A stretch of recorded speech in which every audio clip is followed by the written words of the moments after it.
Good morning. Happy Friday morning. As we listen to the national anthem sort of fade off into the distance, welcome to 239 Live, you're actually not your Monday, your Friday morning talk show.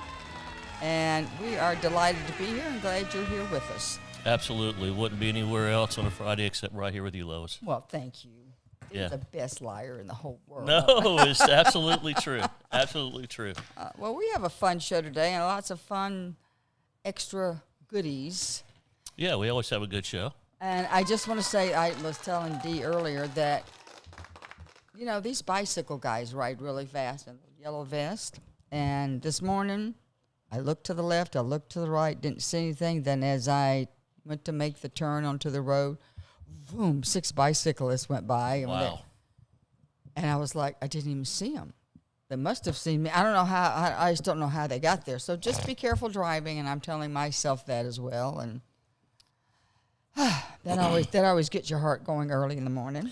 Yeah, I mean, if you're going to ride a bike and you're riding down a road like Pine Ridge Road, if you're going to ride a bike, ride down like a Livingston or, I mean, do you really want to take your own life into your hands? Well, this was in my neighborhood, so it's not. But they have Okay. these big circles that you can go, and they like to speed. But still, the same token, I'm gonna go look at that place again because that's the second time I've done that. There's a big hedge there, and then once I come out, if you start coming around, if you're going too fast, because it is 25 miles an hour, and I'm pretty sure they were going at least that. Oh yeah, they get cooking, especially when they get in that line and they're kind of NASCARing it off each other, where they're drifting and drafting and whatever the hell else they do with that stuff. But, and that's a good thing too. So it is. It's all good. We live in a very active place where people are active, bicycling everywhere, walking everywhere. Love it, and I'm just so glad they're now starting. When they're doing new roads, we're saying make a bike path big enough and then long enough so they can. Yeah. Like when they did Livingston, that was a perfect spot to do that. Absolutely. So anyway, perfect drag racing too. Yeah, $8 and $1. Yeah, that's a good place to stage those Policiano there. Olessia. Well, I briefly want to just mention a couple of things. Do you guys know what this is? I don't know if you can see it. There it is. Yep, it's right side up. This is the beginnings of a mail-in ballot. This is actually Wayne's ballot that we've got to fill out. And this is mine because I've already filled it out. I just want to remind people, if you do have mail-in ballots, hey, Deep Dave, get them in. Good morning. Get them in. And what we do is we sign ours, and then I drive them down to the supervisor's office and hand it to the people inside, just because it's easier for me to do it at home. As long as we still can do that, that's what we're going to do. Well, the important thing is your voice is heard, right? Yep. That's it. Your vote is heard. Your voice is heard. Your vote does matter. Whether you think it does or not, it matters. I mean, as I've seen some of these elections where people, with the city of Naples, with Gary Price, I mean, that was like a couple hundred votes, right? They counted it twice, and it was still correct. But it does matter, so don't pretend like it, especially this day and time. Ugh. It does matter, but the more important thing is that you're actually exercising one of your freedoms, right? To where you have a freedom to, uncoerced, nobody's supposed to be within a certain... Right, they can't be in there with you. Right, they can't get you in a headlock and interrogate you before you go in and all that kind of stuff. So, free will. Yep. Freedom to vote for whoever you want to vote. If you don't want to vote for anybody that's on there, in some cases you can just write in your own person. Yeah, write in yourself. No. Yeah. Vote below us for president. Wouldn't that be awesome? You turn one in and it's just all me. Yeah. I want to be. That would be great. Oh, that would be. Anyway, so that's so let's make sure, and if you want to volunteer for the voting booths or handing out signs or whatever, give me a buzz and we can connect you. We have no signal. I guess that's okay because we're still on there. Yeah. Well, we're becoming professionals. We can just ad lib till the day is long. Right.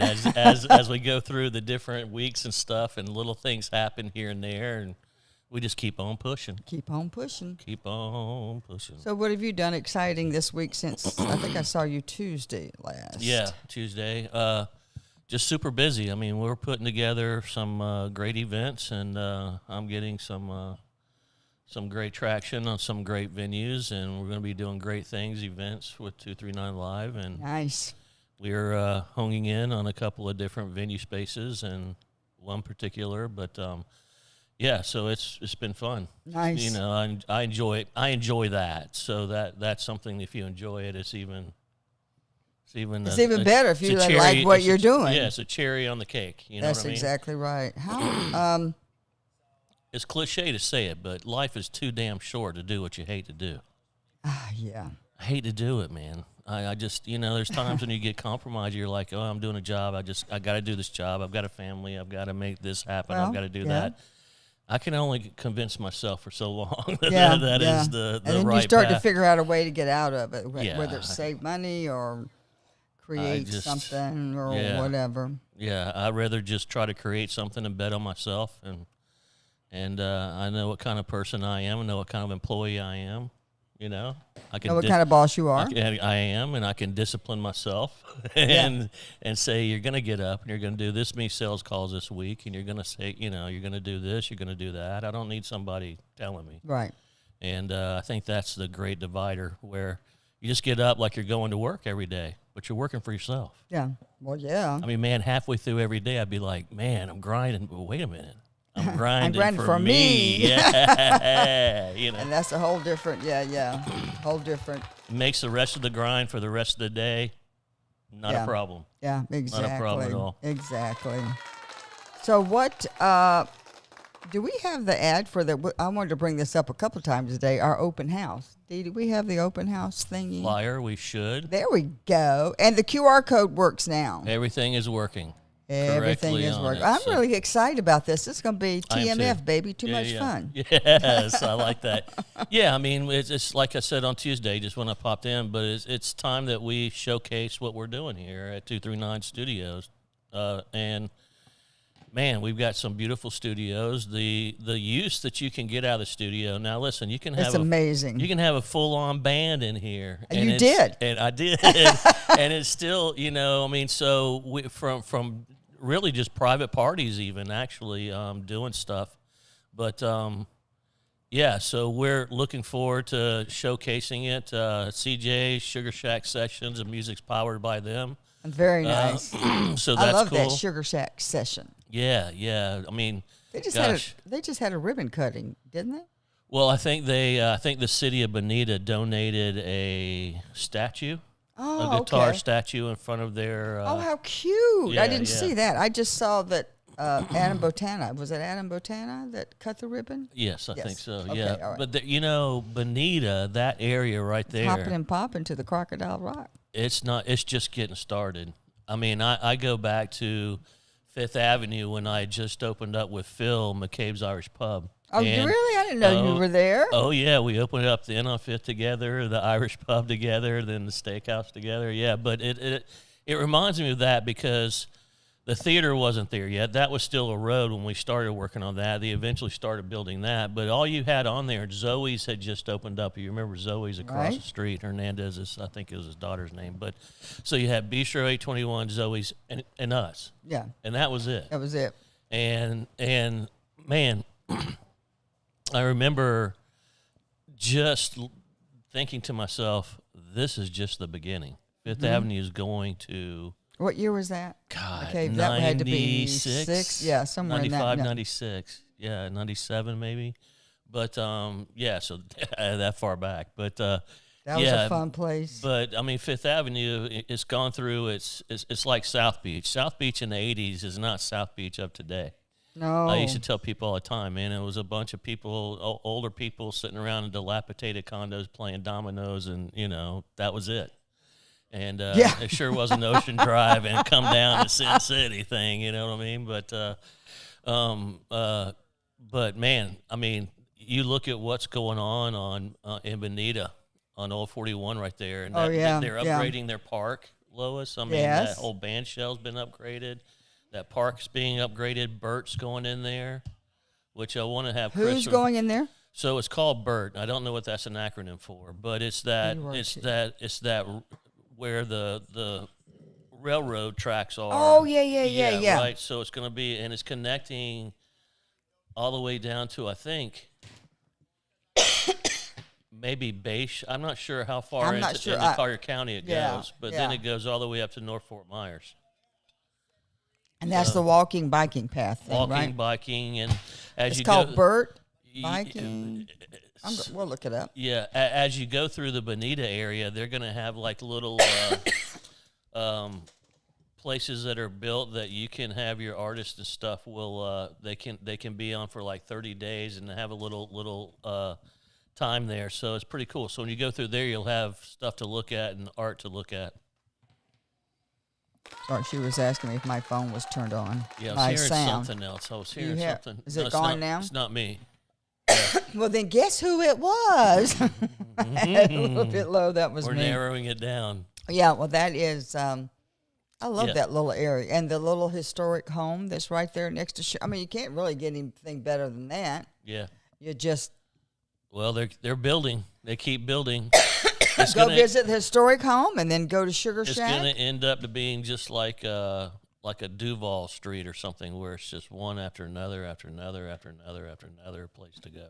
And just keep it classy and good. Well, that's the way they're doing it, right? Yeah. It's just not mow everything down and build it back into a modern. Yeah, so they're keeping the little niceness about Bonita, because quaint, charming. Yeah, it is. They better. Yeah, it's like Everglades City. Yep. Even though Baron Collier wanted that to be his masterpiece, Hurricane Donna took all that away. Right. But it still is charming to go there. Yeah. And to walk around and see it, and it's a wonderful thing. And even Old Marco, although I wish they took better care of their signs around there. They might be doing it now. 15 years ago they weren't, as I went to do the tour. But that's great. So I love that Bonita is. Yeah, I mean, it's that historical stuff like Everglades City, right? I mean, you got the Wonder Gardens there, you got all that stuff. I mean, that Shangri-La. Yeah, Shangri-La. I mean, look at that rebirth of that property and everything. But that's really crazy. Yeah, it's hard to believe. Like Everglades City was at one point the hub of Collier County. That was it. That was it. Yeah, that middle of the swamp. Well, that was it for that area. But then the interesting thing about Collier County is you had 5 different places that sprang up from how people wanted to live. Obviously, Naples had a whole different demographic.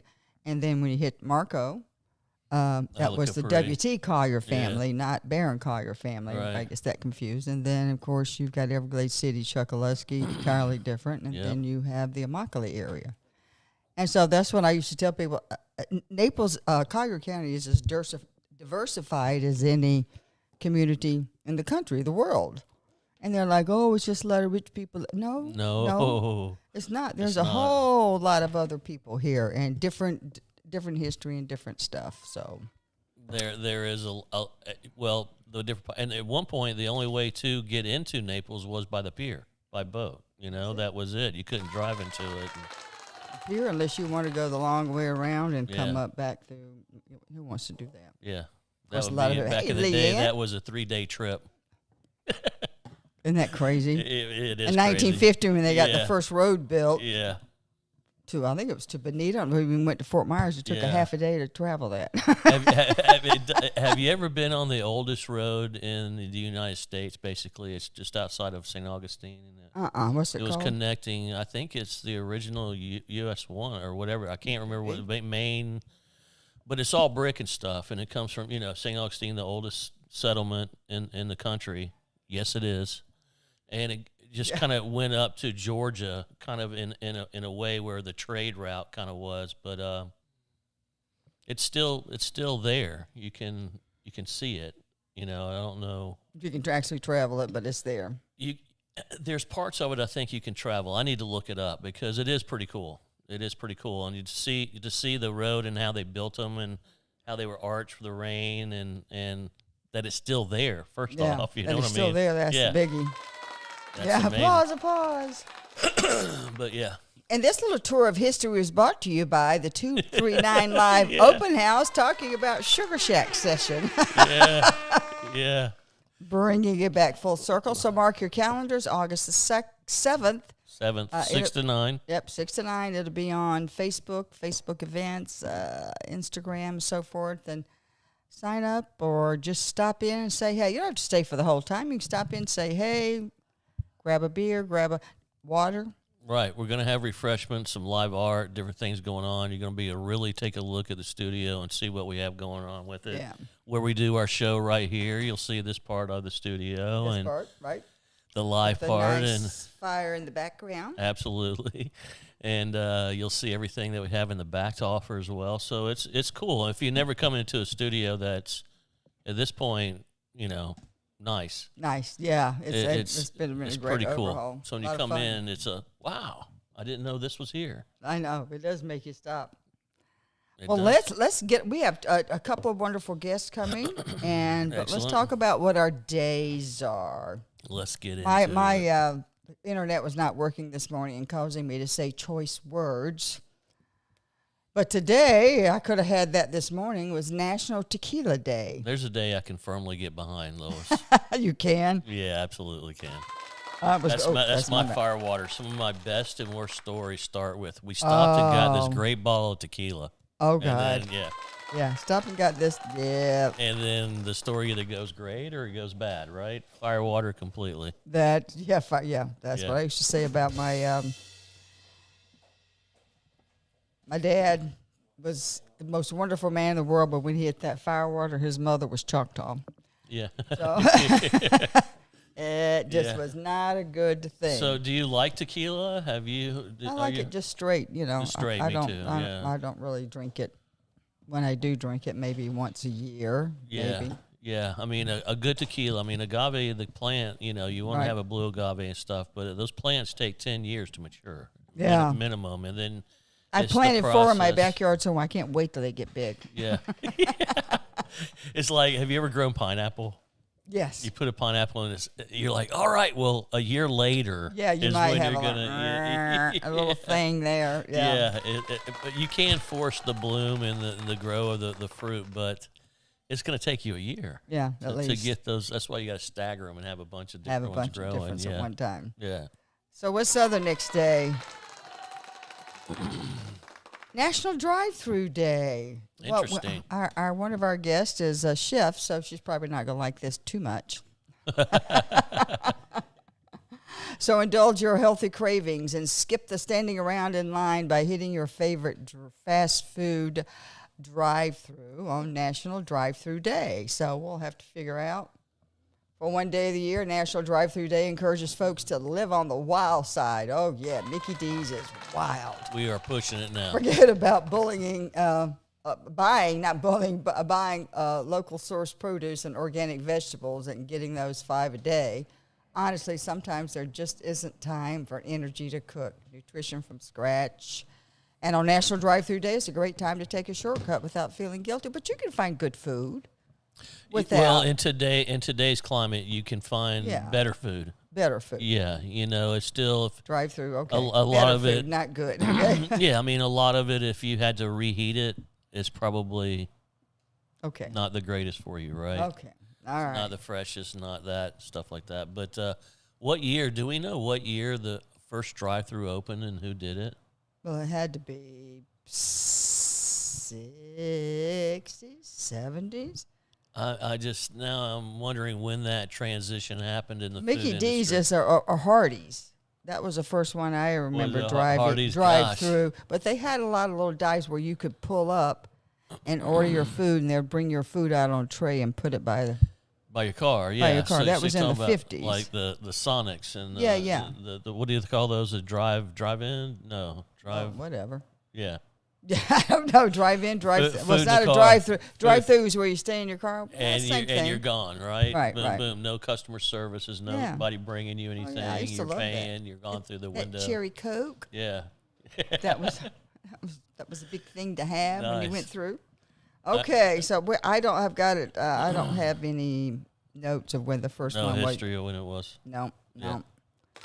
I'll tell you what. How about we move on to our guest? And before we do the next one, we will.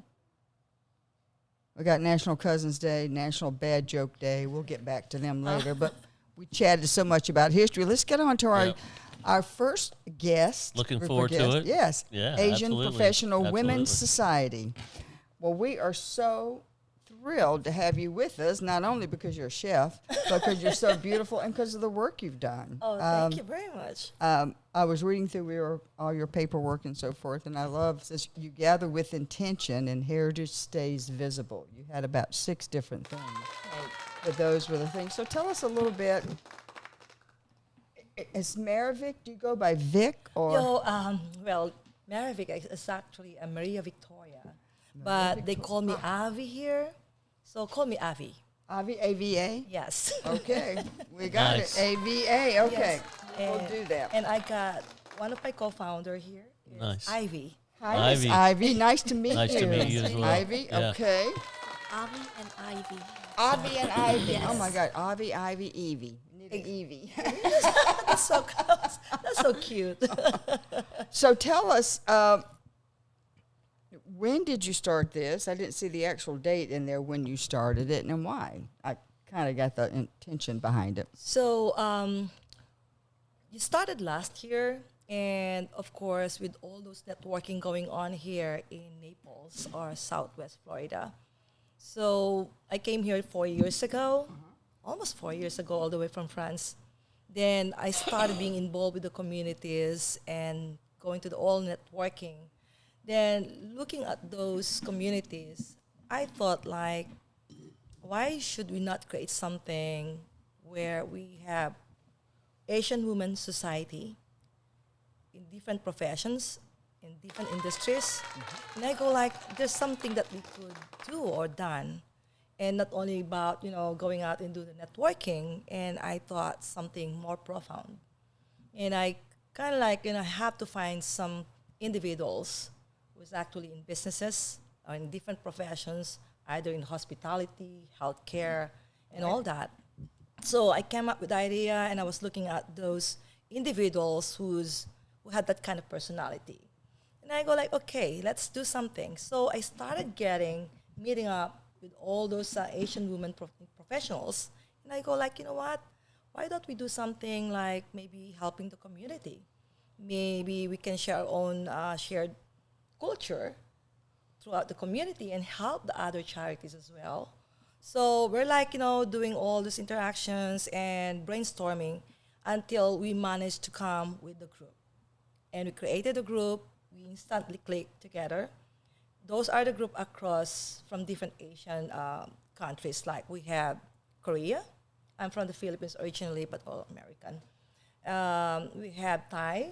We have Myanmar, Burmese, Singaporean, and I think we have as well Malaysian and Vietnamese and China. Oh, very nice. So we started creating this like a pan-Asian community. Nice. So this kind of come up with the idea where we are all a small entrepreneur here in Florida. So I'm a chef. I created my own catering business, and I'm focusing mostly on the nutrition program. Yeah, that's why I said you might not like the drive-through.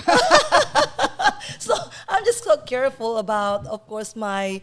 I love food. I'm a foodie, but then some clientele that I have, they started talking about why don't we promote nutrition program? Why don't we go for something healthy that we can contribute with the society? So yes, why not? I said so. I started curating as well. I'm a private chef covering Miami, Palm Beach, and here in Naples. So I started doing that. But then sitting here connecting to APWS, I would like to reach out with all the hoteliers or restaurant owners. I would like to have something to feed, like a Feed Me program. And with our community, with the APWS, it's just still kind of communicating if the plan where why don't we feed those unfortunate people? Why they should throw all the food from the restaurants or maybe expired in 2 days where we'll be able to, put that in the lunchbox and then maybe, of course, feed anyone that we can help in the society or in the community. So it's just the planning. We're still in the planning Still in the stage. planning, but you haven't approached them about the leftover. Have Yes. you approached anybody about that? The leftover, like whether Well, Publix or... Yes, untouched, something like that. But I've heard that there's already a charity who's doing that. So, but for us, it's like, okay, why don't we as well? We're a small entity here. And then for my example, for my case, I can just pack all the stuff that untouched. Why should I throw it? Why don't we try to share with everybody? So my heart goes out to these kids, like for example, queuing there and then looking at the restaurant that they wish they could try that food. So, I mean, there's a lot of way on how we contribute to society. With our Asian Professional Women's Society, we are a small group of Asian women who's actually trying to be heard by the community.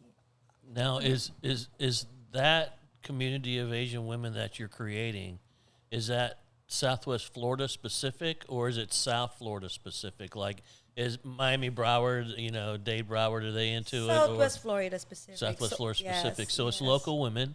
Yes, local women. Who are trying to empower themselves to do a charitable thing by purchasing restaurants. Is there, and I'm trying to remember, there used to be, and it may not be any longer, but there used to be kind of a state law from a health code. Yeah, I've heard that too. That what it is that it can't be, once it's cooked and it's done and it's had its whole time. Yes. At a temp. Yes. That it has to be gone. And so I think there's two things and it's mostly probably corporate, but even a small business owner from a restaurant owner, and I'm sure you can appreciate this as a chef, yes. Everything has a holding time. Everything has a temp, right? So that's what I said. As we go into it, what's my liability if I give you something and it's not held at temp for the next hour? Exactly. It's still got an hour in that window, yes. but it's not held at temp. You serve it and people get sick. Is that going to come back on me from a liability standpoint? So I think there's a couple of things and how do we get around that? Do we go and pick it up with a truck that's got warmers on it? You know what I mean? Where we're taking it out of their holding capacity into our capacity. That sounds like a logistical nightmare, though. No, we're trying to work it out. And I've heard as well that we have to go through, of course, we have to follow the regulations of the health department. Right. So I'm still trying to work it out and maybe apply and talk to them about our permit to do that. So knowing that, of course, we have the serve safe and all, we know, of course, the life, the shelf of this food. Right. So yes, it's still kind of working it out. That's why we have to. It's still in a planning stage. How we go through that? Yes, definitely. We have to create our own little cars there with nice boxes, cooler box. It has to be actually sealed. But my worry is that we really have to select what restaurants too, because it stood up there for quite a while. That's going to be dangerous. So this is kind of a very sensitive and very delicate thing to do, just to feed those needs. Yeah. But then we try to do a planning where we'll be able as well to go to the health communities or to the health department to tell us what we have to do, what we're supposed to do, and discuss that as well with the restaurant owners or any hotels who kind of like, do the packaging. So my concept there is that if we pass that permit, then most of the Women's Society here, we have to once a month, for example, or maybe we can cook out and go voluntarily to help those people and feed them.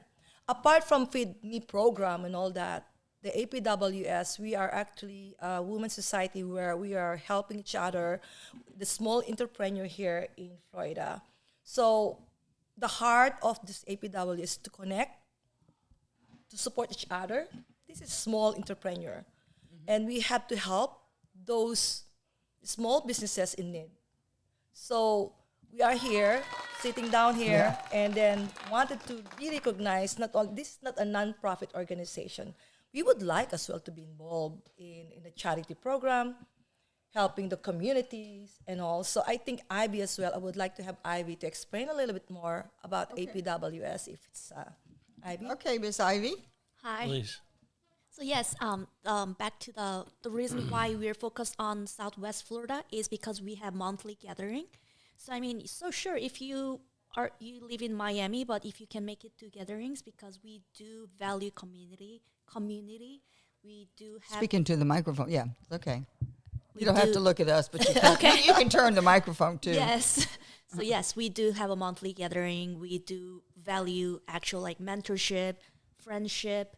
So that's how we grow together. We support each other because it's a woman professional society. So we, professional, you can go, a lot of people here have small businesses. Mm-hmm. And we'd like to support it. We need community. Yeah. So we like to show up for them. We'd like to have some advice. For example, my example was I joined the APWS. I just learned so much. I mean, she is one of I look up to her drive, her ambition, and she is just she's ready a lot. to go. Yeah. Look at her. You can tell. Yeah. So, things like that, I just learn a lot. And I get some clients from there. Because I build websites and I found some websites. So things like that, you can grow your business. How many members do you have? So far, we have 25 members. 25. We're just new. We're just new. Yeah, no, we're just passing the word around. That's why we are here. That's why we are here. So we just want to introduce ourselves here.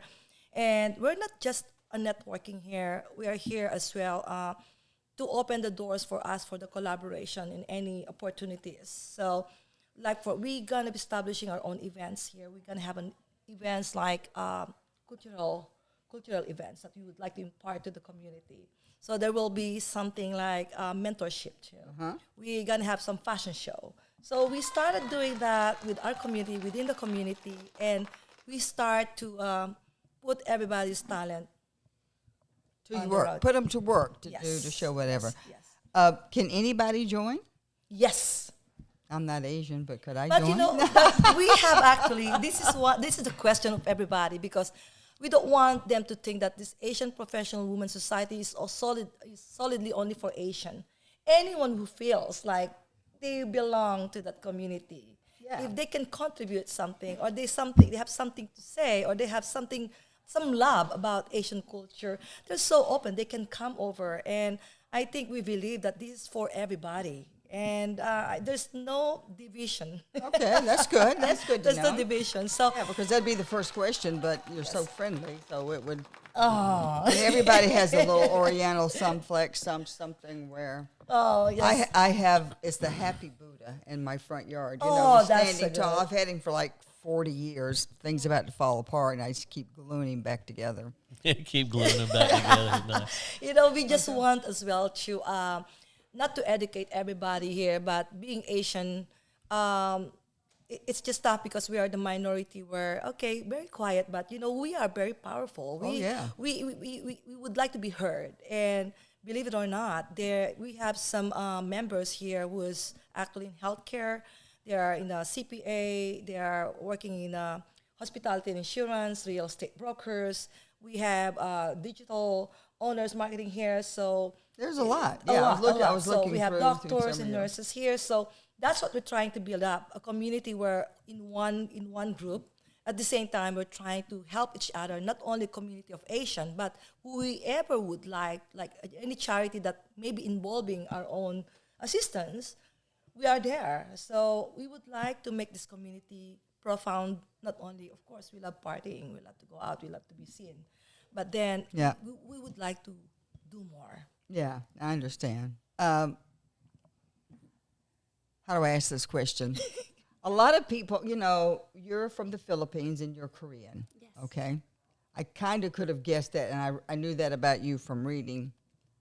Do you ever get insulted? And I'm just curious because sometimes it's hard to tell what nationality, and I'm not trying to be. Is that okay to ask? That's okay to ask. Well, I think the one thing is you're blending cultures. Yeah, in a that's group, what's wonderful, right? So that's kind of a unique thing to do, in that it's all encompassing, and so it's culturally sometimes there can be big differences in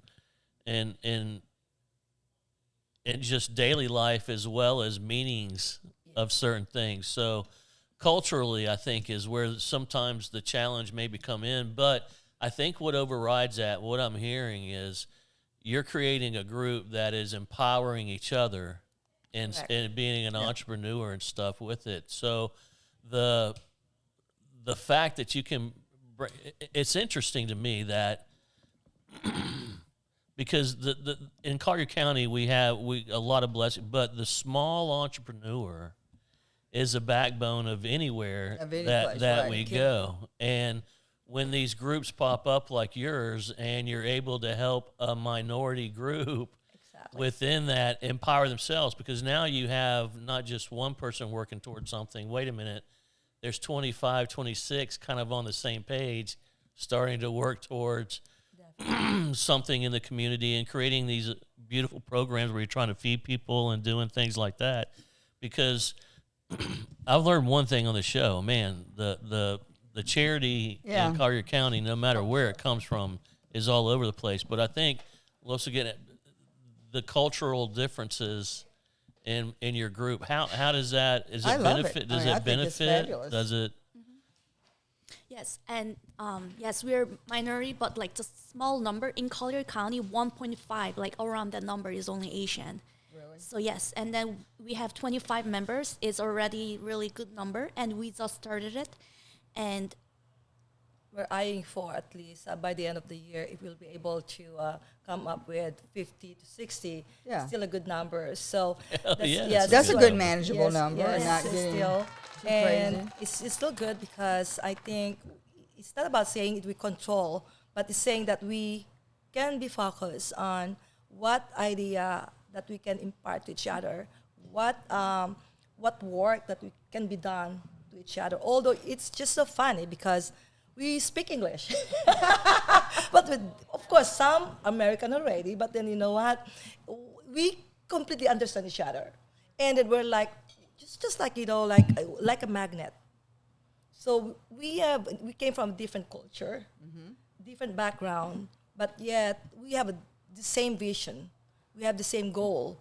And interestingly, those members who came, they're not just members. They're actually a big contributor to our own platform. Right. So without them, so we always had to take those talents, those who have brain, to be part of this organization, to work it out and to grow.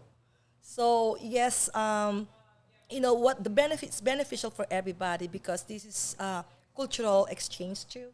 So it's a cultural exchange. Apart from food culture, we have a lot of things to share with everybody here. There's so many things to learn from us. So yes, doing the events. For example, we have monthly events. We have a different concept and different theme. For example, we're going to have a Pan-Asian concept. It's all about food. For all of us in Asia, food is our center there. We are very hospitable. We invite everybody to try what we can put on the table to discuss our culture. And I think it's nice to, I don't want to call it monetize, not yet maybe, with all the business we have here, but we try to make fundings as well for our community, because these are small businesses. Yeah. We need fundings how to start with this platform organization. And then we have small businesses where we'll be able to, maybe let's just expose them in the trade show. Exactly. Fashion show and all that. So I think we're looking forward to that. But in the meantime, we're here to gather everybody and start planning and see how it goes. Yeah. So yes, to answer your question, so yes, so quickly, so yes, we do focus on Asian, but we don't just close the door to, like, we want to coexist with the community, and we want to celebrate with everyone, not just Asian, like within ourselves. Yeah, course, I think it's great. Well, that's what makes a community a community. Exactly. You know what I mean? With everyone, yes. Yeah, 100%. The language tag-along, what is... Tagalog. What is it, Tagalog? Sorry, tag-along. So this is something interesting. That's why we created this Asian professional woman, because you started learning about our own culture. Yeah. Right? So Tagalog is our national language in the Philippines. But yes, so Tagalog is actually a combination of everything. So it came from the Bahasa, because Bahasa is Indonesian, Malaysian. So there's a big contribution of our dialect or lingo there. So, but then we've been colonized by Spanish. So if you notice... Darn Spaniards. I know, right? So our family names are mostly Spanish. So Then as well, we share Chinese. We have Chinese culture too. We got American who came over to the Philippines, right? Who gave us that kind of education to learn English. That's actually our business language in the Philippines, English. So yes, Tagalog is actually, but we can combine. If you go into the business world, we do Taglish, Tagalog and English. So you can see the combination. Uh-huh. Oh, Wow. nice. She speaks 4 languages. I know. I read that No, here. a lot I knew more than that when you Spanish, start French, getting and English. dialects in there and Yeah. stuff. Yes, It's yes, a lot more, yeah. Plenty. Yeah. How do you say it again? Tagalog? Tagalog. Tagalog. Yes. I know. Accents on the okay. Well, Lois, the first step in learning a new language is learn how to pronounce the Yeah, language. it is. I like Tagalog better. That's a new one. That's good. I like that version too. Yeah, just like that. What's Rice Republic? Okay, this is Rice Republics. This is another company that I'm creating. So it's a rice pudding. Another one. It's a rice pudding. It's a rice pudding Oh, rice pudding. inspired from different parts of the world. Oh, wow. Very cute. So I've been expatriated for 17 years. So I live, not visiting, but I live in different continents. So I got inspired about the rice, especially I'm Asian. I love rice. Right. So I go like, why I'm not creating something, doable, sustainable, and not expensive, that's for masses. So I came up with rice pudding from, let's say, tres leches in Mexico or tres leches from Spain. We have as well the rice pudding from India. We have as well rice pudding or bibingka from the Philippines. We have the mochi or, in Japan or in Korea or somewhere else or in Rice Singapore. cake. Yeah, rice cake. So Yeah. there's a lot of things to be done. So Absolutely. I got this rice pudding concept. I should have brought something here, but next time. Next time. Yeah, it's a nice. So it's a nice box that is inspired from France. We have a framboise. In French, they have as well the rice pudding. Like I can create a rice pudding through creme brulee. So I modified it as creme brulee rice pudding. Wow. So I can as well modify Very it nice. with a creme brulee, or sometimes I incorporate with a nice rum and flambe them. Nice. Delicious. Nice. So I got that, and I started doing it, and I wanted to. Of course, we have as well the Department of Agriculture, and we got that license and permit already to do. But then it's just a matter of time because being a chef, Of course. sometimes you're Yeah, juggling yeah. yourself. But I love the idea of rice because I love rice pudding. I may have to bring that one. Yeah, yeah. You like rice pudding? I'll eat Creme anything brulee, twice, Lois. yeah, I told yeah, you this yeah, on right. every time, yeah. But yes, I do. And trust, like you said, there's so many different forms of rice pudding as it is. Talk a little bit about your food background, your catering, because you don't become a chef and a caterer overnight. That's something that There's something behind that from the past. So actually, I'm the sales and marketing director for the hotels in Southeast Asia, and I manage cigar business. That's the paradox and contrary of what am I now. So I've been working in an industry where the Pacific cigar for Cuban cigars. That was the embargo. So I manage Singapore, Malaysia, Thailand, and Hong Kong. When I met my past ex-husband, Yeah, it's okay. he was a hotelier. He was all have one or two of Yeah, those. so he was the corporate chef for Four Seasons and St. Regis Hotel. Then, being an expat, we've been moving from one country to another country. So I gave up the career. What happens next, I had that love, the passion of learning the gastronomy in different parts of the world. I get curious. Of course, the perks of being an expat wife, you can use the hotel and restaurants to learn from the sous chef and all that. So we had free Man. education, Yeah. That's wild. free culinary techniques and all that. And after that, so we moved from one country to another country until we decided to retire and went back to the south of France. We opened a restaurant there called A l'Ombre de Mourir, in the shadow of the mulberries. So that restaurant, What was the name? A l'Ombre, it's a shadow of the mulberries. Okay. The Mourir. So that's actually in Nice, in the south of France, located in the medieval village of Saint-Paul-de-Vence. However, so I started learning the techniques. I became the part owner of the restaurant. I keep coming back and forth to the kitchen, and we came up with all those promotions of events like Pan-Asian events. So it's a Mediterranean Asian fusion. Wow. So we created the Mediterranean Asian fusion, and then I was sent by my ex to Cordon Bleu to have at least 6 months, 6 months, of course, culinary skill training there. By then, the time the COVID came over, of course, I left. Of course, everything went differently. I came here. I remarried. I came here to the U.S. and resumed my own catering business. So mostly on Asian, Mediterranean, Asian fusion, and that's actually mostly on health conscious client. When you were in the south of France, were they doing lavender creme brulee and Yes. rosemary creme I brulee? do that too. You do? Oh, I do that too. those are crazy. We'll create that here.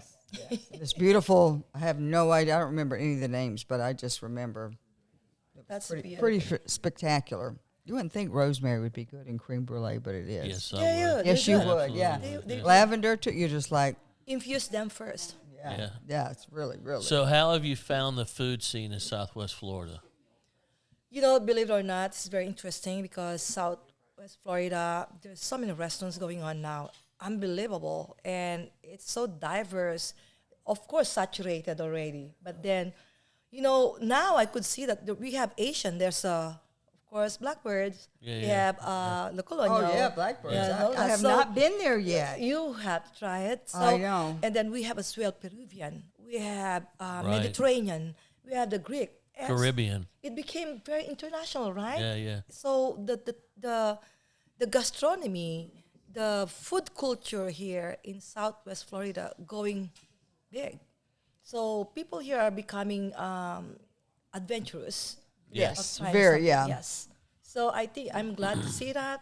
And some would like they prefer to be in Italian restaurant, Italian, but it's okay. You That's know? I good. mean, Yeah. But then you have to be. And there's so open. many good Italian restaurants around here, really. So There is. they're like little different things that I like at each one. But But you we know have- what? I'm gonna have to try Blackbird. Maybe he's gonna have to take me out to dinner. We have some really, really, really good chefs in Southwest Oh Florida. yeah. They do. There's not a lot, but there are some amazing Really good, gift. yeah. Yeah, I mean Pfeiffer at now her new one with Heyday and her concept there with having people come in. She just looks. Not only is she talented with the bicyclette and Bicyclette, and, yes, yeah, they're now the the Michelin, Michelin. yeah, Yes, the and Michelin, that's yes. and she started with Vincenzo from Tulia's, years ago and Oh, stuff, yeah. and Well. you see the maturity of these chefs, but they stay here. Normally, those chefs would start coming up here and they create their craft, and off they would go to a foodie place, right, to Yes. make their mark. And now they're comfortable doing it here and making Because their mark that's where here. the wine festivals here and how many chefs that they bring and what Yes. they It's do. So amazing. it's really Yeah.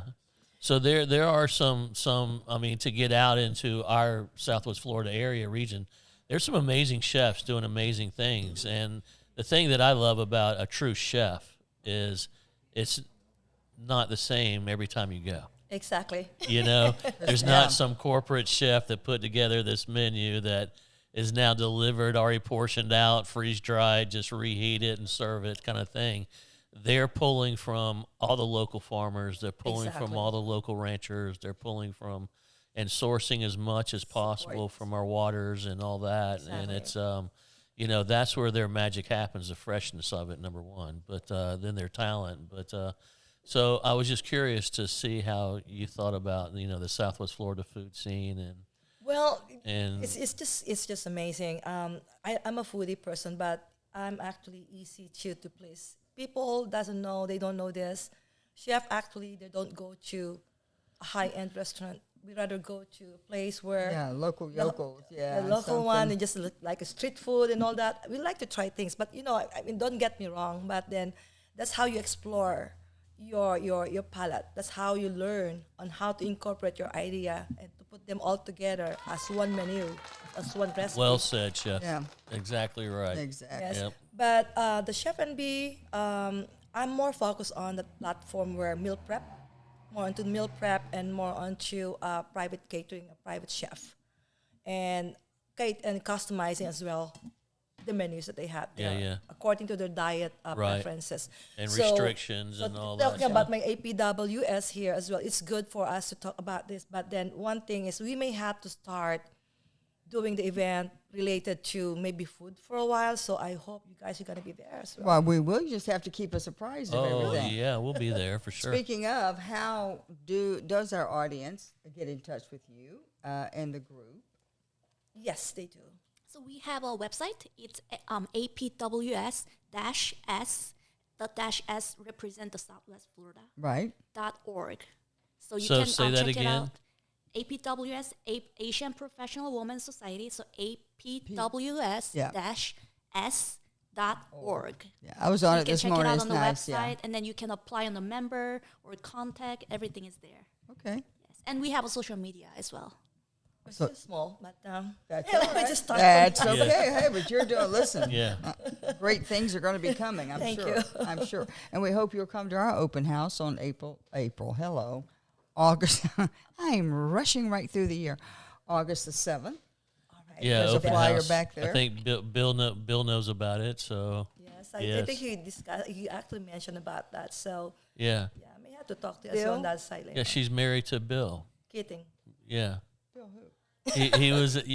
Don't you? We just entered. Was it last Oh, week? yes, or- yes, Bill. Hey, hello. Hello, Bill. He does the music. We actually had a small meeting yesterday. Yeah, He and I did. Yeah, up in Bonita Wow, actually. I'm looking Nice. forward for your collaboration, guys. Yeah. Yeah, it's He's a rock star I've and heard all the that. stuff No, that I'm he not. does. No. Yeah. I've heard that. I'm so actually honored to be here. no, it's honors all our. I mean, it's amazing to meet people like yourselves that. Yeah.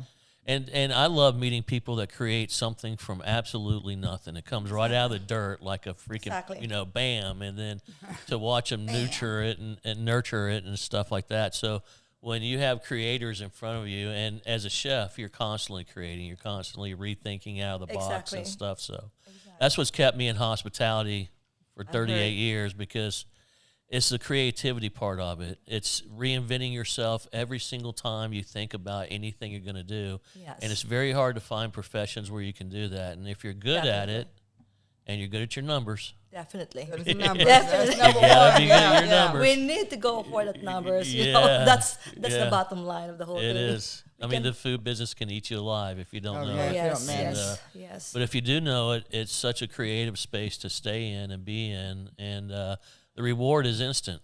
You get to see what people, they go, And you can, wow, or they come in and they see this experience they're having for the first time. It's immersive. It's whatever you thought out, and now activation points happen and whatever you're doing. And I'll tell you this, Southwest Florida, people be on their toes, man. I'm feeling inspired and pushed, because I've spent the last couple of weeks really diving into a lot of events all over Southwest Florida, and man, That's people amazing. Everywhere. people are pushing the envelope. We're next level. Yeah. I mean, in a lot of ways, Exactly. and so it inspires me to even be better. And at my old age, you know what I mean? Where I'm creeping Spring in. chicken, So, honey. yeah, I wish.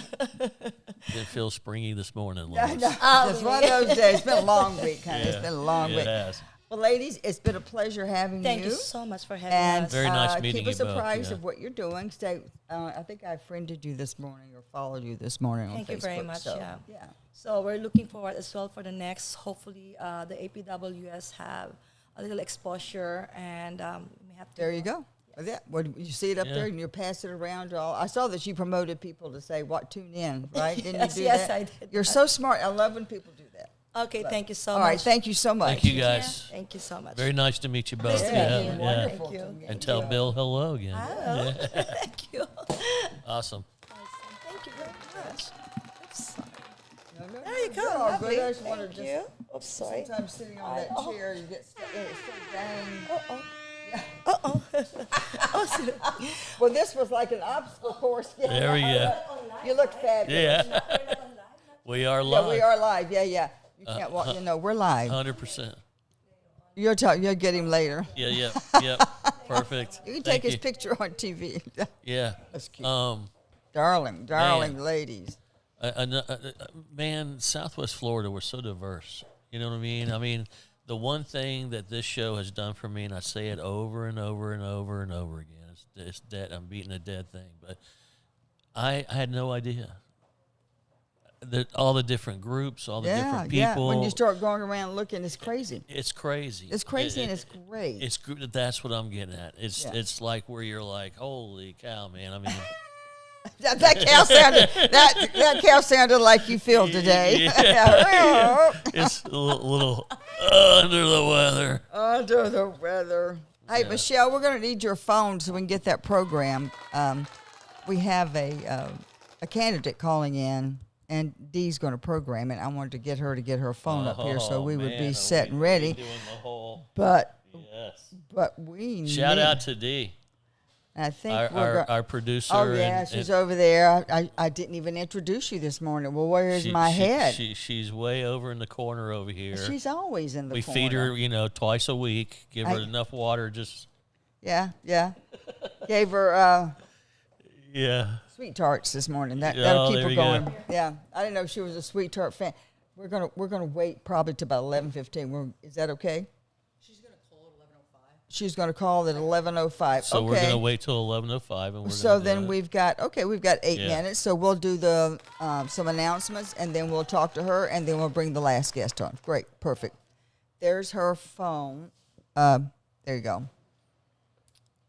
And real time, baby. How about sponsors? Let's talk about our sponsors. Let's talk about our sponsors. Our partners, I should say. Absolutely. Because we love these guys. And from time to time, we get to meet them, which is nice. We have a candidate calling in at 11:05. Yeah, she had called you. She called me 11:05. We're going to talk for 10 minutes and then talk to these guys. Is that great?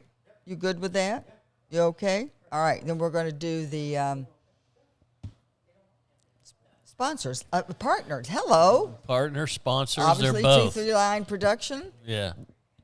I love the little orange. Is that new? That has to be new. I don't remember that before. It's this one. This right? one. It's the new. Yeah. New, I like that with the little orange signaling out where 239. I'm not sure. Is that the one that's on our T-shirts? I've got on my. It's on our tent and our backdrops and with the little yellow highlighting. It may be. Okay. Yeah, That's funny if we look at something. Amherst Roofing. Yep. Always a pleasure. Always a pleasure. Great guy. Come out and check your roof. Absolutely. Give you a little tune-up. Or tell you what your tune-up is. Moving and storage. Hey, Thank you so much. I hope you're busy with all these people moving down here from up north. Oh, down. Up yonder. Up yonder way. Yeah. I love that. Royal Scoop. Matty Bear, haven't heard from you forever. I just saw him on a skateboard running his dog. Nice. Southwest Florida Veterans Alliance. Absolutely. Serving those who serve. We're going to start doing the Veterans History Project, and we'll bring you up to date on that soon. Beautiful. Life in Naples. Thanks to Red yeah. and Sandra Buxton, who do so much for the community and do man. so much for nonprofits. Right. And supporting them through the magazine and so forth. Listen, what about Pine Ridge? We sent something on. Where's Kristen? Kristen. She has a quick announcement to make, but I wanted to put the Pine Ridge. There's a big. Let's get Kristen up now to do that. Kristen, now we can make sure that happens. Yeah, we got 5 more minutes. So. Yeah, and then Pine Ridge Road thing. That's the thing I wanted to bring. She sent me that this morning. It's going to be locked down from wind to wind. What part of Pine Ridge? That's what, under 75. That's what I wanted to. Nash Tequila. There we go. Closure dates for, come on in, baby girl, for Pine Ridge Road will be fully closed from under I-75 at Pine Ridge Road from July the 24th, that be today, starting tonight at 11 p.m. until Monday, July the 27th at 6 a.m. The closures to build Collier County's first diverging diamond intersection, DDI. Detour details. Motorists traveling I-75 eastbound on Pine Ridge should exit Immokalee Road 111. The northbound travelers, just stay away from it. Yeah, don't get off. Don't get on. Can you show the picture? And then we'll. Yeah. So they're going to create one of those little crazy roundabouts like they did at, where was it, Vanderbilt or off Golden? It's a figure eight. It's a figure 8 intersection. Have you driven through there lately? So like if you're heading east, you're going east and then you cross over and then you come back east. And it's wild how it works. So, but supposedly it's kind of like a roundabout? A roundabout on steroids, the fastest way to move traffic. Roundabout on steroids. It was pitched as. So. Okay. Roundabout on steroids. Yeah. Now you know. Now we know. Now you know. Just kind of hang on. And before we bring up our next victim, our candidate that's going to be calling, we have our Tuesday morning. I'm popping in. I occasionally I pop in, but this time I actually pop in to have information for you. I know. I'm dying to know. What's the scoop? So a few weeks ago, I got an email that said but I couldn't announce, and so you can put it up. I am a finalist for Best in Media Personality or Influencer for Best of Naples. Nice. Yep. So the announcement's today of who the winner is. They haven't. Thought we might know by now, but it hasn't been released yet. Oh, bummer. Well, so you're our number one. Regardless. I am definitely a finalist, which was kind of interesting because we have so many people now in our community that are in media. We have a lot of influencers. I know some of the other people that were in the running originally are even some of the food influencers in town who are huge. Wow. There's a couple of moms groups, but mostly the food influencers. And then there's, we have a few podcasts that are done out of Naples. So I'm excited to see where I end up. But nice. Either way, having only started this a couple of years ago. Yeah. I'm kind of super psyched. Well, we're super psyched. Yeah, and I thank all of you guys and 239 for people who wrote that in. Yeah, because I think there was. I didn't advertise for it or anything. We're not gonna do that. No, you don't have to clean it up. We're just gonna play. Oh, they were gonna do that. Yeah, when you win. Yeah. Yeah. So so I'm a finalist, and having only done podcasting since 24 was when I put out the Kristen Weirden show. And then Icons of Naples, and then working here.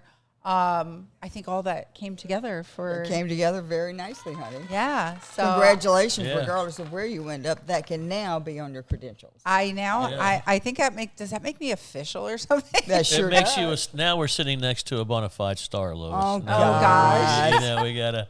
Well, and so people understand, Best of Naples is the Naples version of Gulf Shore Life and Gulf Shore Business. It's just strictly focused on Naples. Gulf Shore Life and Gulf Shore Business go all the way up to Tampa, Sarasota area, whereas this is just for Naples. This is which magazine? It is Best of Naples magazine. Naples Press. Sorry. That's it. Yeah, nice. The Naples Press. Right. Yeah. Nice. The Naples Press is part of the Gulf Shore family. Nice. So I'm super excited. Congratulations. Thank you. And thanks to 239 for probably being the catalyst in making this happen. Well, on Tuesday, we'll know. We'll know for even sure. just as a finalist, I am super psyched. So I just want to pop in and let everybody know, because today I could officially announce it. Yeah, that's great, honey. 239. I've known for 2 weeks, but I couldn't say anything until they announced. I love it. And 239 is going to take all the credit for your accomplishments. 100%, as they should. As they should. You guys have been really supportive. The studio's been really supportive of bringing in icons, because sponsorship's a little tight right now. Right. So bringing it in here has really helped in that endeavor. All right. Well, you know what this also means. When Lois is out and you and I are doing the show, you're now in the center seat. Yeah. Oh dear Lord. Yeah. No, well, hey, you're I'm great support staff when I'm not in control. Thanks, Di. I hear Di with the buttons. Oh, is it you working the buttons? No, see, that's what you've got to learn to really sit in the center seat. Now you got to learn how to do that. The buttons. Oh, buttons. Yeah. Push my buttons. Gladly. Okay. Uh-oh. Is that a phone call? Okay, here's your phone. Here's your call. All right, I'm out. Thank you, everybody. Okay. Kristen, thank you. Okay. Oh, that sounded good. We have. Yeah. Oh. get your phone. Okay. Get your phone. Let's go. We have Terry Hasdorf, who was running for District 22, is calling us, I guess, from the East Coast. Come over here. Okay. And we're going to have a chance to chat with her, and as well as some other candidates that come along. And with us, we have Miss Self-Fit herself. Well, today I put on I can't get in this chair. I know, but you're too freaking short. Oh, gosh. Oh, my gosh. Today I'm wearing... That's God, that wasn't on Don't there. feel bad. It's our gag chair. So it's terrible. She's also short. When she used to come, they used to have her bring a little box so she could stand on it. So, today's my political hat. Okay. Yes, I am Miss Self-Fit. All right. And Miss Healthcare. Okay, so why? Let's see. I'm pretty sure I sent a picture of Miss Terry. Is that correct? There's Miss Terry. No, I'm just kidding. Do you need one? No, I have one. Oh, hi. Hi, Terry. Thank you so much for being here. I'm going to be sure that she had it, and we're going to have you hold this up. Can we hear her without her holding this phone up? Yes. Yeah, it's all hooked up. This is so fancy. Yeah. We're very fancy. Yeah, we're getting there. There you go. That's what we want to have up there. Well, why don't you introduce? I would. It's an honor to introduce Terry. Terry, I've actually sat with just about every candidate running in our new district of CD22. I'm looking for the right person to represent my district, because that is my district. And after making my rounds, and Terry was actually the first to even reach out to me, it took a little bit before I came back to you, because I had to do my due diligence, and I did. As you should. Yep, and I did. And, because Terry, here's the thing, is that there's a few things I look for, and its authenticity is a huge one. Secondly, I look for strong Christian conservatives that are going to align with my political philosophy and my morals, values, and Terry does all that. And what also I like about Terry is she approaches this as a job interview, and she'll say that even in her messaging, because we are hiring somebody to represent us in District 22. Very quick, Terry. I'm going to give you this. But I have the mic now. But I'm going to. Right. But really quick. I just want people to realize that CD22 is not a slam dunk. Okay. CD20. Women have to. We have to take care of other women on that. Okay. So CD22 is not a slam dunk. In Collier County, we're so used to once we win a primary that we know that we'll win the general. That's not the case. This is, I think, an R+4 and R+5 district. Right. So we want to be sure that anybody that becomes our nominee, our Republican nominee, has very little vulnerabilities that the Democrats are going to use whatever they can, and they've already targeted CD22 as a district that they are going to go after because it is it's in play. Right. Okay. Right. So again, I'm looking at the candidate, what they bring to the table, what their qualifications are, and their authenticity, and what vulnerabilities they might possibly have as well. I settled with Terry Hasdorf because she meets all those qualifications for me, and I'm honored to introduce you, Terry. So welcome to the show. All right, Terry, thank you so much. I think welcome, I briefly Terry. met you up at county. The first 22 that they did. I forget, where was that? It was at the DMV. Yes. Yeah, DMV up there. So welcome to the show. Well, thank you. It is wonderful to be with you. I just love the fact that Michelle did her homework on the candidates. I wish everybody would do that. And I think that's exactly, as voters, what we should be doing. And I'm very honored to have her support. Yeah, I'm sorry I don't know as much as she does. Have you served in office before? No, I have not actually been an elected official, but I have been a congressional staffer. In fact, I'm the only candidate in this race who worked on Capitol Hill. And, I was there for 6 years. I served in a leadership office. I was deputy director of the House Republican Conference. My first job on Capitol Hill was working under Speaker Newt Gingrich. Oh, nice. Speaker Gingrich brought my boss and I in to bring business-minded reforms to the House of Representatives. So we immediately conducted an independent audit. We downsized and outsourced functions that were unnecessary. And then we cut a lot of waste, fraud, and abuse. So you could say I was draining swamps before swamp draining was cool, and learned a lot that it really can be done. It all depends on who's at the top. And if you have the right support and the know-how of how to do it, you can do a lot to save the taxpayers money. The reforms that we worked on to date have saved the taxpayers over $5.5 billion. Nice. So you were that close to seeing the machine in operation and still decided to go ahead and run for office. So I applaud you for that. Applaud your courage. Yeah.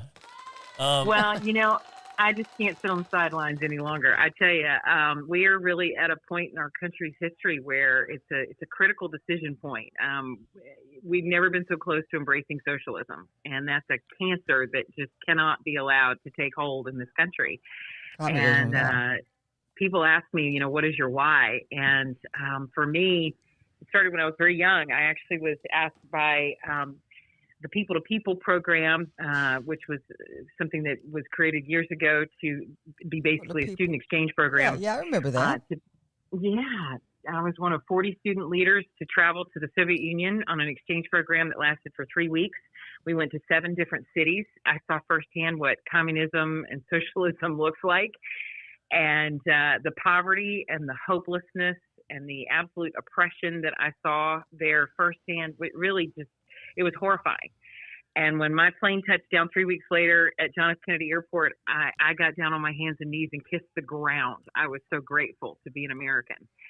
And so, people don't really get it, do they? They don't really get how good we have it here. Not if you haven't traveled, you won't. If you haven't traveled, you won't, right? That's right. People are fleeing from countries that have embraced this to come here because we still have so much freedom. And now we're starting to embrace it. And we just cannot. So that's one thing that I am very passionate about pushing back against. And I will fight when I'm in Congress to prevent that from taking hold in this country. Well, if you have worked already as a, would you work as a legislative staff, right? Mm-hmm. That's where the work gets done. Correct. And, that's right. Yeah. And I have a different, well, she's gone now, but from 1974 to 1994 in Tallahassee, she was the longest running Republican and first Republican for Collier County, Lee County. So, but how she got to that, she worked up in D.C. and was a legislative staff, and she did everything because back then those guys drank a lot. And I got to tell you, that's yet another reason. Might still do, but that's the case where she learned all of her Another skills. reason why everybody should be taking a really close look at Terry and looking into supporting her. And I hope that you all come to that conclusion, because we're also in a time period where on the job training, there's just no time for that. She's going in there and understanding that how the whole system works. She's going in there ready with that knowledge. It's not going to be this on-the-job training that there's going to be a time period where she's getting her feet wet. She goes in there, she goes to work.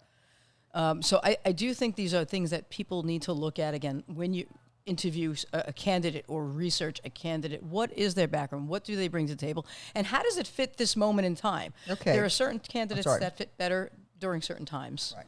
Well, I think also real quick, because Lois is on top of these things like you wouldn't believe, and it wasn't until we sat here and talked to someone who was in this District 22 new district that's coming up that Lois found out.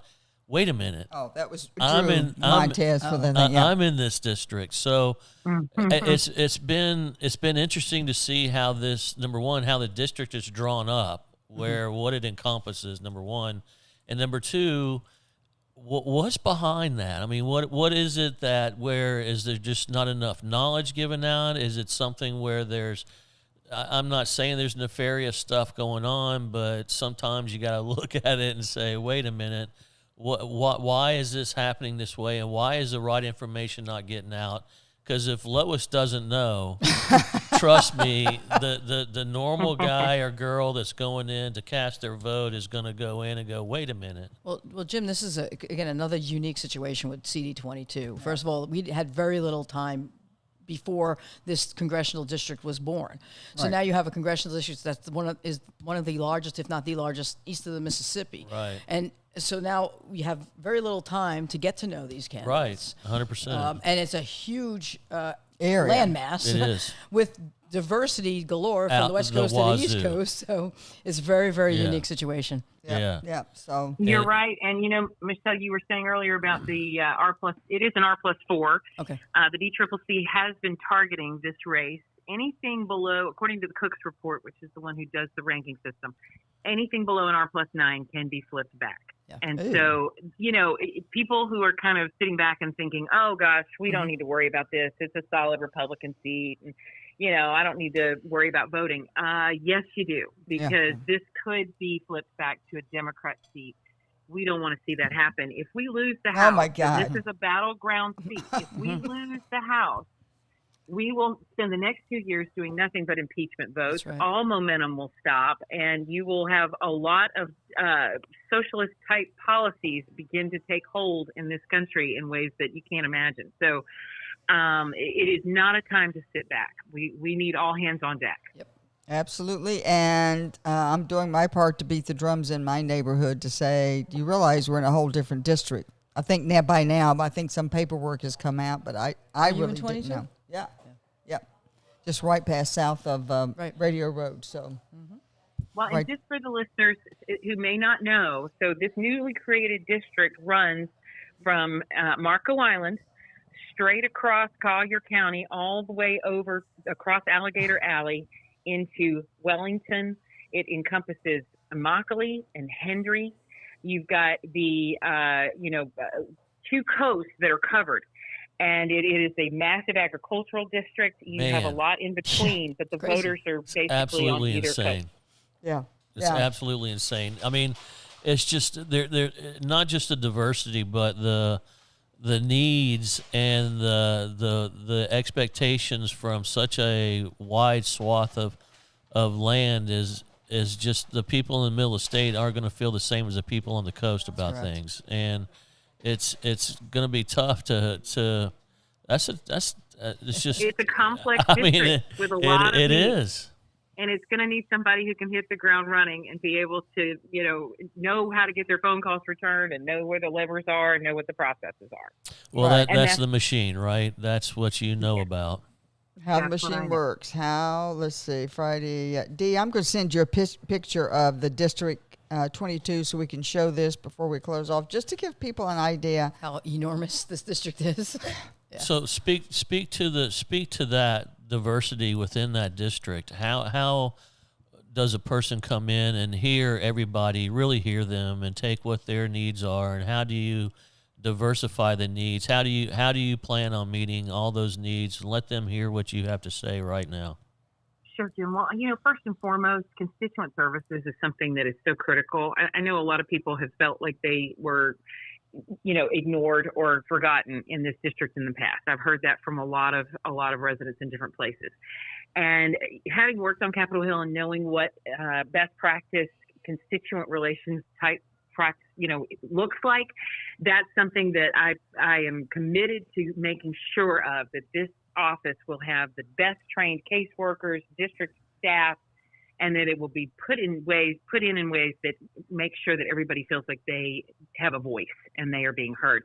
You have the Everglades as part of this district. You've got part of Lake Okeechobee, a lot of farmers that are going to need representation with the Agriculture Committee, and then a lot of seniors, people that are focused on things like the property insurance issue, making sure that your taxes are staying low. I've signed the Taxpayer Protection Pledge. I am very committed to making sure that Social Security, which is supposed to be insolvent within the next 6 years, is addressed. And we look at things like, privatizing Social Security or other approaches that have worked as best practices in other countries. It is ridiculous that we are having some of the things happen with that we're seeing in the United States right now. It's been long overdue for some reform. And then when you think about just the place that we find ourselves as a nation right now, where you've got a young generation that is coming up that needs to have training to be prepared for what's about to hit with AI. There's a massive amount of people that are looking at having their jobs taken away by 2030 because of AI. So one of the things that I'm looking to address very heavily is making sure that this district becomes, ready for what's coming. So quantum literacy is something that's very important. China has put a lot of attention into this. Yes, so that's basically making sure that young people are being trained with knowing how to be ready for what's coming with technology. and China is outspending us. We're spending about $15 billion a year on that. China is spending about $40 billion a year. And this is something that I hear from a lot of folks that, how are we going to be ready? So making sure that education needs are addressed, school choice is something that I've been looking at a lot, reforming healthcare. These are all things that I know there's a lot of things that can be done, and I'm excited about tackling them and getting to work on it. All right. Tell us we've got the map up here. Just throw that map up if you would, Dee. So for people that are looking, you can see this nice pink area. That's a big-ass area to cover. Oh, my God. Spend a lot of time driving in my car. Oh, I was going to say, I don't know if you get mileage. I don't guess you do that now. No, so that's one of the bad things. Well, she's got me over here on the West Coast. There you go. Yeah. There you go. So there is a lot of environmentally sensitive areas, and if you will, I'll be as bold to say, the last frontier of the Everglades. That's right. In your district. Mm-hmm. What is your approach on, I guess, development, but more importantly, water quality, the estuaries, all the different places that we have, and it goes right down into the 10,000 islands where the nurseries and all the fisheries down there and stuff. It's just filters down to that. Yeah, we are the last stewards. Forget it. Dade County's blown it. Broward County's blown it. The things and the places that we have over here are unique and need to be kept in place. Talk to us a little bit about your philosophy there. The Everglades are just such an incredible thing to have in this state. They're the largest subtropical wilderness in the United States, and I don't think most people even realize how special it is.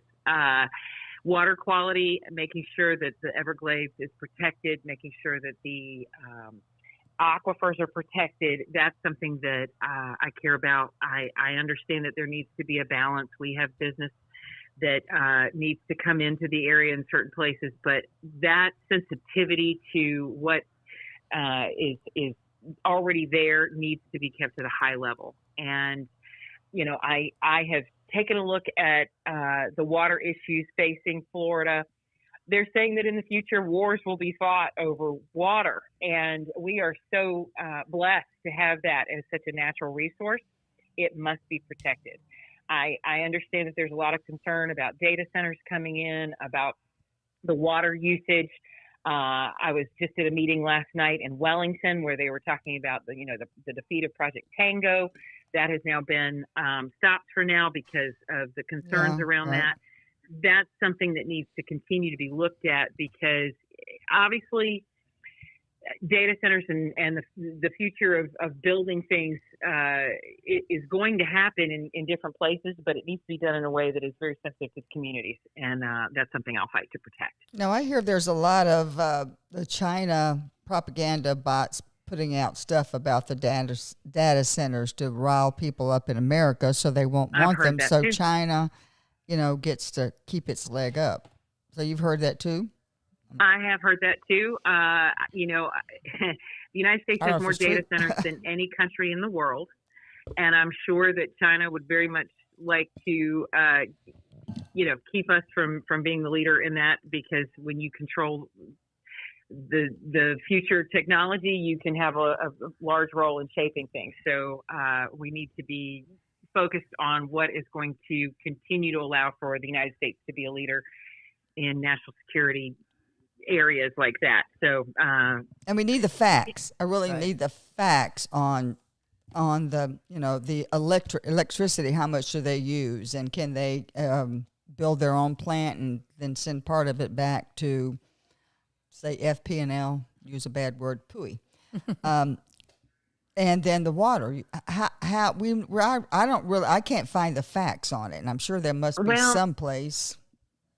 When you have a closed loop system, it's something where the water usage is actually not that high from what I'm told. And so there is a lot of misinformation that's been flying around. I know that Governor DeSantis has put things in place so that off-grid power and water sources that are not going to drive up bills for the local communities are something that have to be taken into consideration.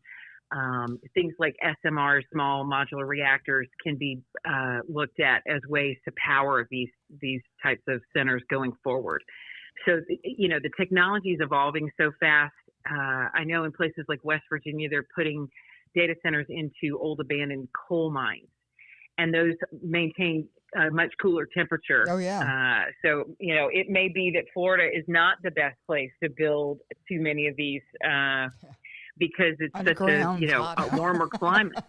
Yeah. Yeah. Put it underground, that'll be all the water you need. Well, and the danger there is the water usage because, Florida does have a unique aquifer system. And if you ever just go up into Central Florida and go to some of the springs and, as you get out of that spring, 72 degrees year round, the minerality of it seeping through the ground. I mean, that is therapeutic within itself. And companies like Nestle come in and these other companies, and I'm a citizen, I'll go ahead and say it. They come in and they make a deal with the people that own it, and they drain these things out. So we do have to be stewards of that and be careful. I think, the next wave of technology as it comes in, and 2030 is, I think, at the latest, because this technology, most technologies, when we kind of take a big leap, there's an infrastructure problem, right? We have to retool, we have to rebuild, we got to lay fiber optics now.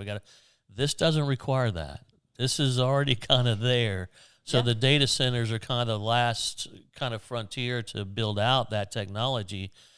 But what does that mean? That means it's coming, and it's coming. Here. It's here. It's coming fast. Yeah. If you even listen to Elon Musk, it's here. I mean, we have to move fast. We're not moving as fast as the technology is. Yeah. So and China right now is actually putting data centers in the ocean, believe it or not, to keep them cool. In the ocean, I wonder what that does to They the sea have life, already though. launched data centers that are powering AI into the ocean. And, so you're absolutely right that there's a lot of disinformation out there. We need to, as a nation, think about what is going to create the best setup for us to continue to be a leader in this area while still maintaining sensitivity to the local communities and the needs that are out there. Ms. Terry, how can we let our audience know how to get in touch with you, how to, if they want to work for you on the ground, whatever, all the pertinent little information there? That would be amazing. They can go to my website, terryforcongress.com, TERRI, terryforcongress.com. There's a place on there to sign up as a volunteer or to email if you have questions. I really do want folks to think of this as a job interview, and I am happy to answer any questions that anyone has about what my qualifications are, and the fact that I am coming into this race with no baggage.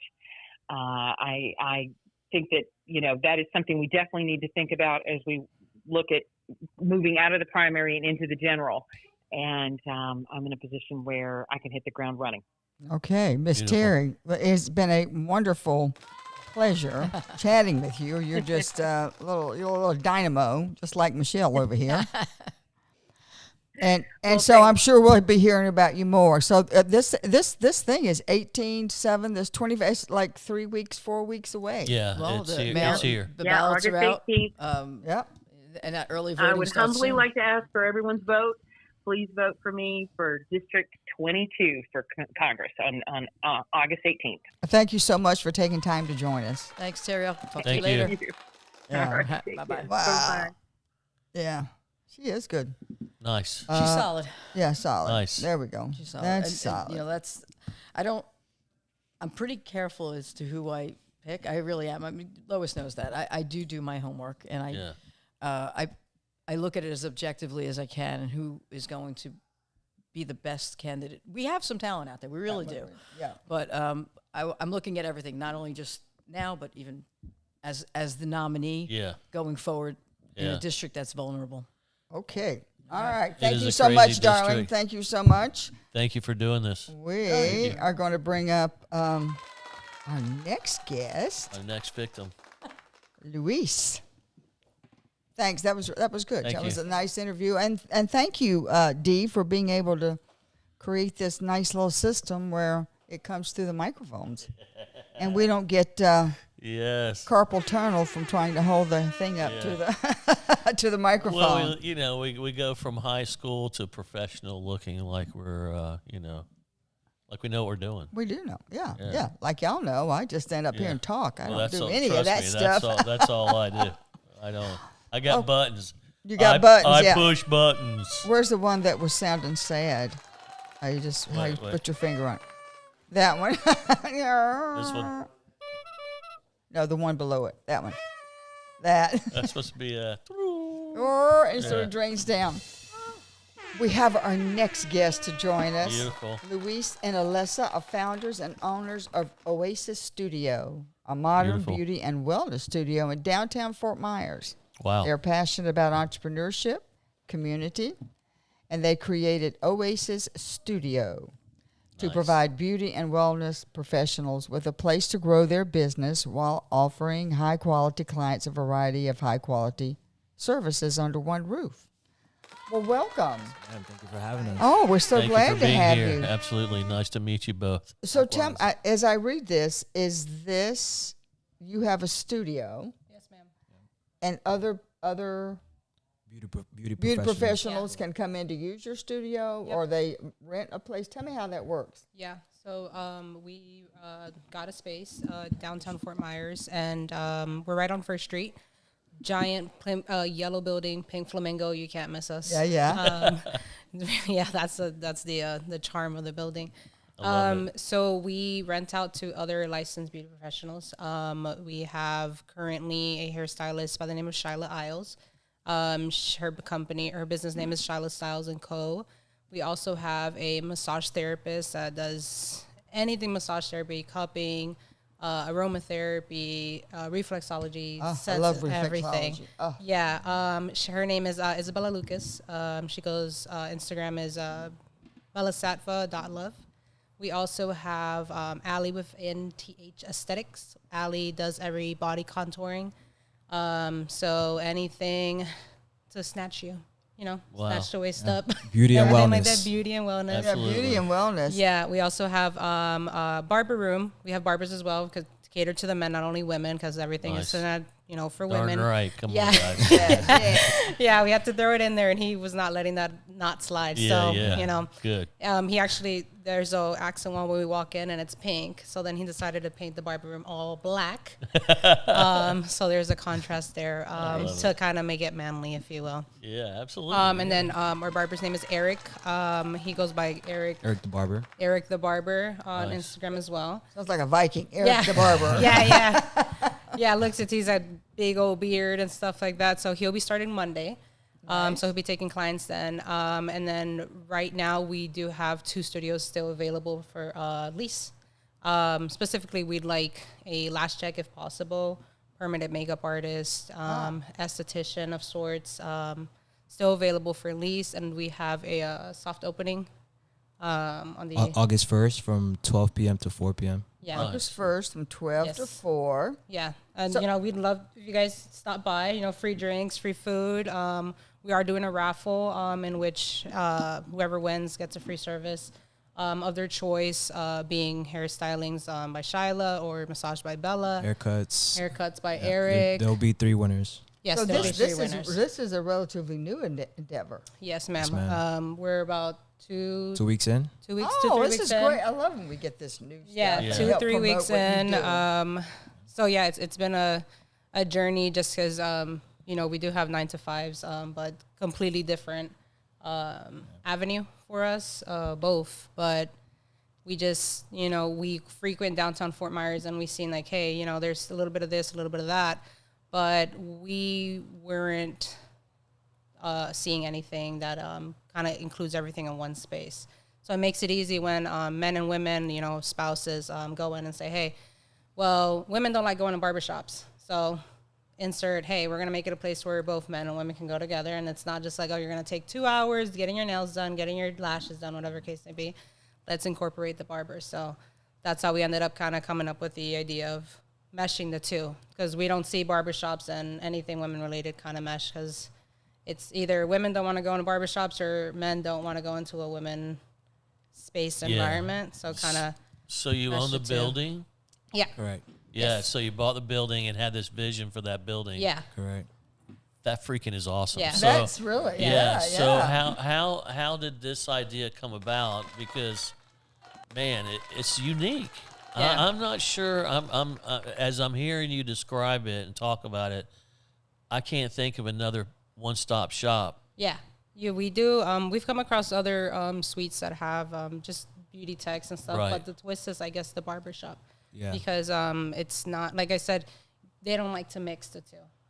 So that's kind of where we went with Yeah, that. and I wouldn't call it a barbershop. It's more like a private studio for the barbers. Yeah, Nice. yeah, Nice. it's more of a private feel opposed to multiple chairs, multiple Right. personalities, and all that stuff. All It's the kinda- crazy noise, Yeah. separate from that. Yeah, it's more. How many chairs do you have for the Two. barber? Do you have 2? Yeah. Nice. Yes, That's Yeah. nice. Yeah. And they do shaves and all that. Everything. Shaves, hot towels, steamer. Yeah, massage, all that nice everything, stuff.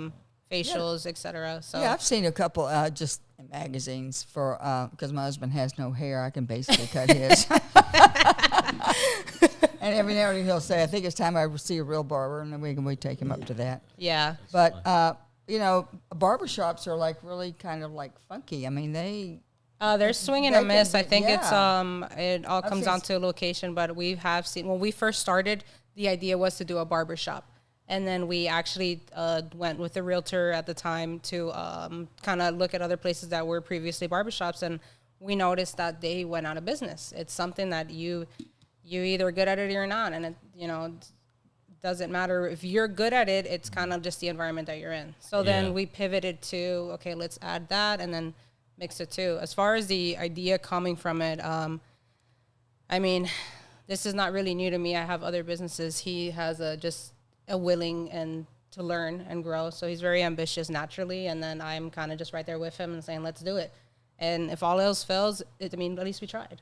Yeah. You know? of course, You know. and So- you're downtown, Yeah, yeah, that and was that's all the very- businesses that are there. and Yeah, we're offices right through, and then we're right next to Absolute Fragrance. You have Ren's right next to us. Ren's Bistro, There's yeah. a brewing company next to us as well. I know right where you are. yeah, next to Yeah. Chocolates. Yeah. Yes. So, how many more spots in your building do you have? Is it just two Yes, more? 2 rooms. And do you see yourself maybe rotating different things through there? Or are you going to set, this is what we are, this is how we're going to build this, come see us, these are the things you can get? I mean, as far as it wouldn't be much of a rotation, we kind of made it also unique to the fact that there's only one of everything. There's only one wax person, one competition no with it. competition, Oh, that's because good. Yeah. Another thing we've seen in the studios is like they have 2 nail techs, 2 lash techs, and they kind of argue amongst each other just because you Right. took my client, you took my client, and Man.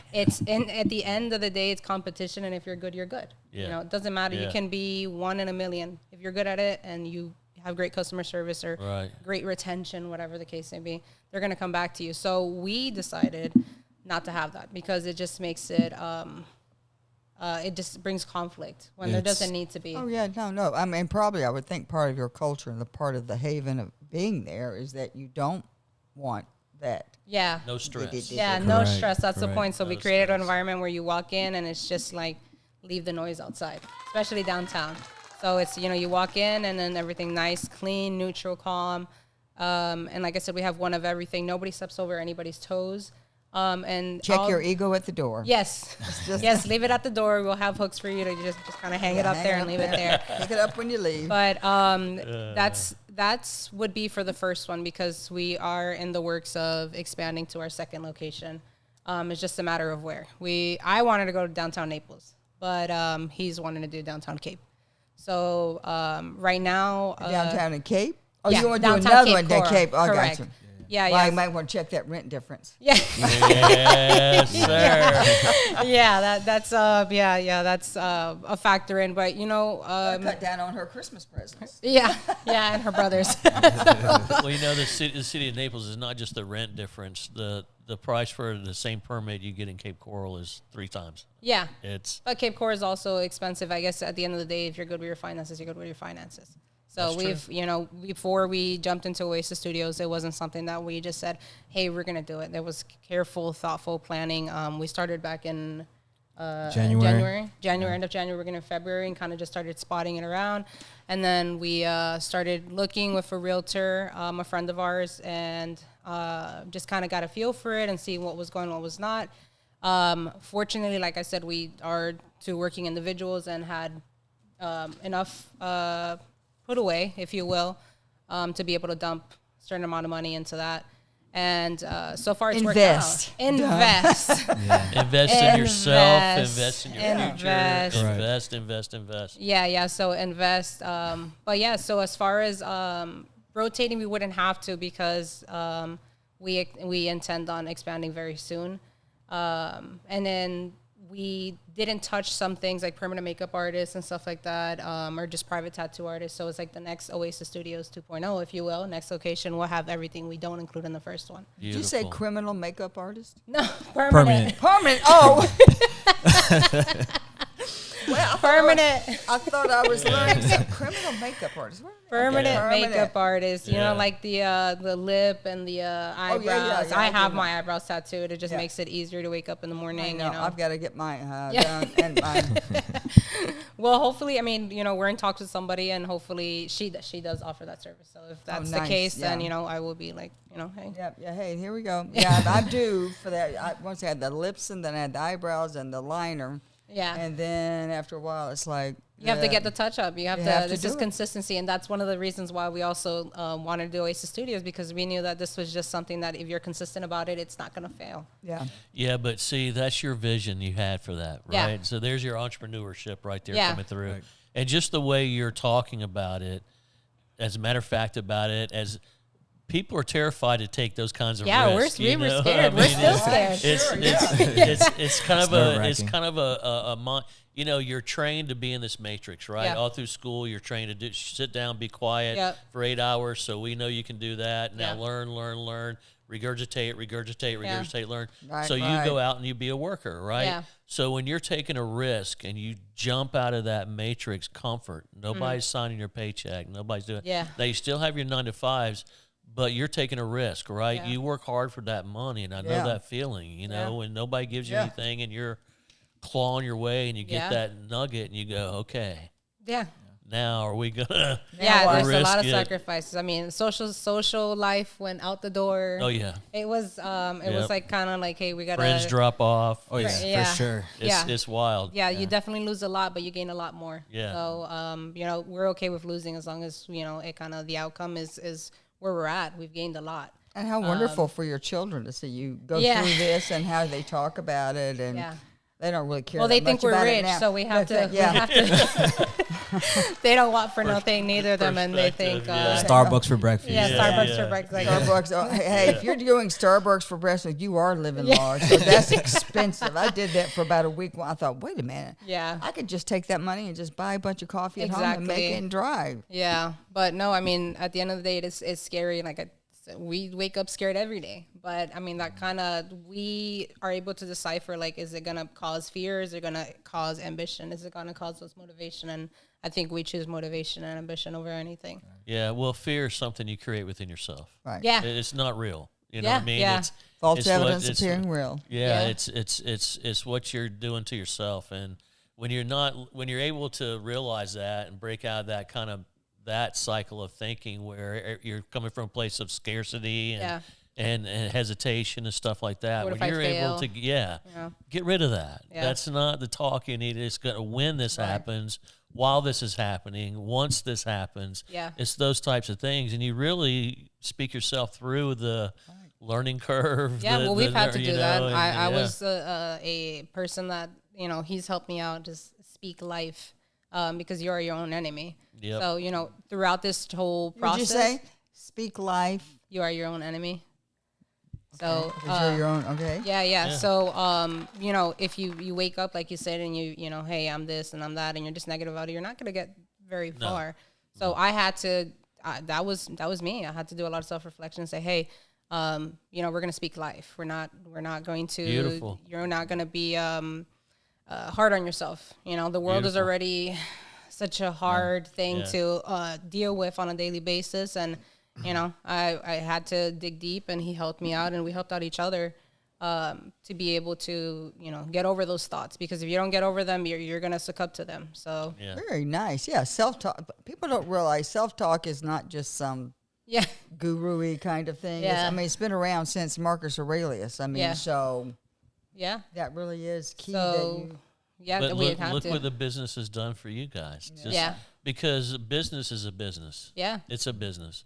But when it's able to take you and change your thought pattern about your own life, right, that supersedes business. Yeah. That will take you and give your kids a different life, a different perspective of life. You start looking at everything that you're doing currently, and you're like, why am I doing this? So, see, entrepreneurship is the gift that keeps on giving. Yeah. Man, you know what I mean? Because it does make you self-reflect. Yeah. In a lot of crazy ways. Yeah. Down to the core if you peel it back. But once you come out of that and you have a different perspective on things. Yeah. And I'm glad that you guys reached that, because that's huge. Yeah. That's and huge. as a couple. Yeah. Yes. We learned to like each other a little bit more too. So. There's a good thing. It's like, oh, okay, well, I'm stuck with you. But you know why? Because you love yourself more. Yeah. Right. That's why. But it's worked for us. God willing, we fill up the next 2 rooms that we have available for lease, and then we really can focus on the next location. Yes. So that's the goal. He wants to keep going and going and going. I'm kind of more like, if it works, cool, 1 or 2, and then leave it at that. And then just see how it works, and then it's gonna work. I'm trying to build an empire. Yeah. Okay. Well, build it. Yeah. Build the foundation strong. Yeah. And then those other ones will come up. You build it strong. So that's kind of what we're doing. Like we said, we have our opening August 1st, 12 to 4. August 1st, right. We're gonna have food by Ren's Bistro and Street Tacos 239. Yeah. So we're gonna have charcuterie, little sandwiches, wings, tacos. Free drinks, not a lot, just just enough to wet your palate, just enough to know you make you feel good and all that other stuff. We don't want to start having bouncers at your we're already that would be really detrimental. That's a horrible start. We don't want to be recognized for that. So. Well, God bless. Okay, so tell us, number one, keep 239 Live Connect. Be sure you sign up for that. Did. You already did. Yes, okay, all right. And so again, tell us where the address is and how we get in touch with you and so forth. Okay.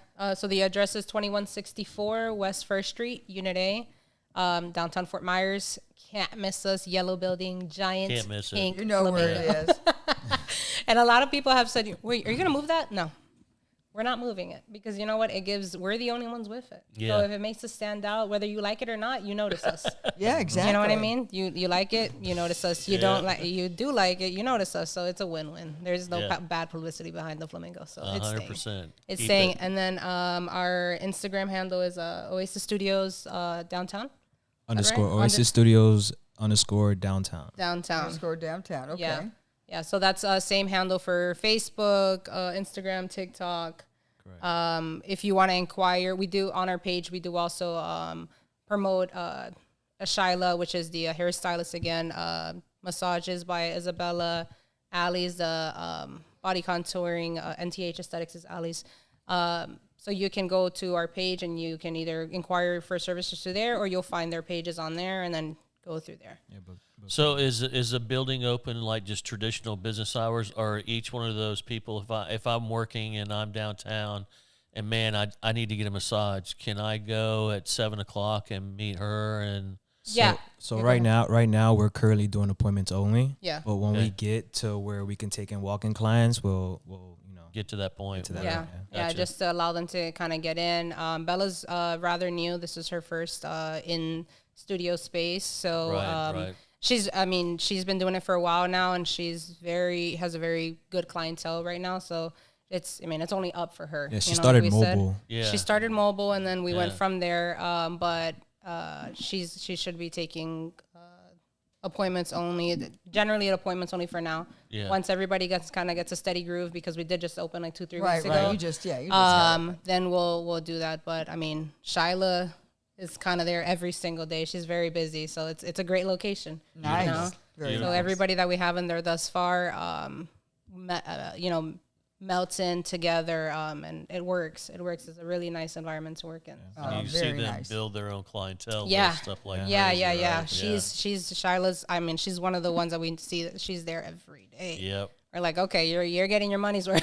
Yeah, exactly. That's the grind, Yeah, man. yeah. I Exactly mean, what they that's have the to do. hunger. That's Yeah. the grind. So, I mean, that's really it. Soft opening. Hope to see you guys there. Okay. Absolutely. Maybe we can go over your permanent makeup and stuff like that. Absolutely. See if we can get you scheduled in with one of the girls, and we'll go from there. All right. Awesome. Well, thank you guys so much for being here. Thank Awesome. you for Thank you waiting for having around. us. And did you get any absolutely. mangoes? Oh, we're going to. We're gonna grab Okay. some. Well, don't be Yeah. taking the mangoes. Did you take them? Yeah, your husband was offering and stuff. So yeah, we're gonna take them Oh, just yeah. because. Okay. There's You two left. left. That's Beautiful. all? Oh, that's perfect. A few Okay. Oh, left. a few. I said A two. Okay, few, one. oh. We'll take Two the whole for me. Take them basket. all. Take them all. We will. To So the thank you. back. Thank you We're guys all for having swimming in us. mangoes Yeah, around yeah. here. I know. Yeah. I hesitated to bring them on, but this person didn't pick them up. I said, I got to get them out of here. So Yeah. Yeah. they really are good. And they're Yeah. Yeah, we'll see. We'll take The some. longer they wait, the Okay. sweeter they get. Yeah, they do. Well, not too long, because Yeah. Yeah, right. Yeah. Yeah, because they get mouchad, but you Yeah. still can eat them. But what a pleasure to meet you both. Hear Yeah. about what you're doing. It's Thank something unique and different. So as you see this show, obviously go try it, because there's a whole bunch of Yeah, that's uniqueness in unique. it. Yeah, very it unique. is, which is cool. And you're building something from the scratch. I like Yeah, that. from the scratch and affordable to the people that are leasing from us. You know, maybe- we're not trying to. Yeah. We want them to earn more of what they make. Yeah. Yes. You know, we're not trying to take from them. We want them to grow, Yeah, that become we're- business owners eventually. You know, have their own studio or whatever. Like we tell encourage them, that. we told them Empowering that. them, paying it Yeah. forward. No, making because we told see them how- it's man. we're stepping stones, and a Yeah. good and when you say that, you're like, okay, you get walked over. No, let's think about it in the positive way. We want you to be like, hey, okay, this is my first opportunity to go, and stepping stones only go up. Right. So Right. that's Man, kind of that's what we're awesome. doing. I love Very your nice. mindset. Thank Yeah. you. Appreciate I love it. everything you're doing. I love it's thought out. It's Yeah. with purpose. Yeah. And you can tell. Yeah. And it's been a pleasure to meet you both. Yeah. Thank you so much. Absolutely. Thank you for coming. Appreciate it. God Yeah. bless you guys. Yeah, thank you. I hope your kids get a job at your shop one day. Maybe they could do our sweeping the manager. floor Oh, or that's the something. manager. Manager. That's She's the the social manager. media content. Social media. Okay, you've already got a job. Much better than sweeping, which is what I would Yeah. imagine. No, they don't sweep. They have a vacuum. They're There you very go. advanced. Yeah. Yeah. Or Roomba. Yeah. Aruba. Yeah. All right. Yeah. All right. Okay. All right. Well, thank you very much, guys. you, guys. Thank Yeah. you so All right. much. Thank you. Really, that's really nice. Yeah. Yeah. I don't know how we got in touch with them, but I'm always happy that we did. Must be Dee. Is that you? Dee has all these magical connections around the Absolutely. community. Absolutely. Well, it's man, the pleasure of meeting entrepreneurs who are doing their own thing, starting something new, and doing it themselves. And scared and walking through the fire. What you got to do.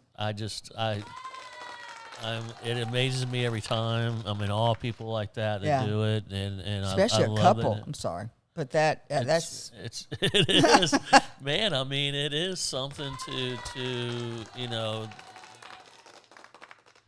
when you take a risk on yourself and a chance on yourself. It's the reward of that. It doesn't have to come from anybody else. It's when you're alone and it's quiet and you're sitting there. Oh, yeah. And you took that chance on yourself, and you believed in yourself.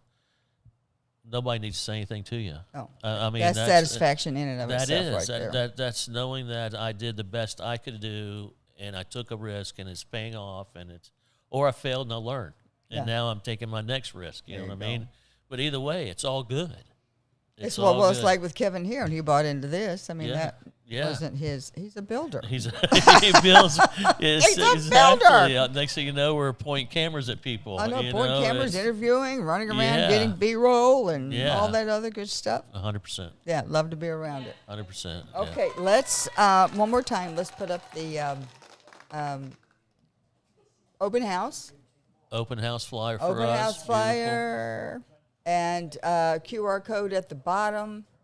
You can't see it right there, but it does work because I checked it out and does.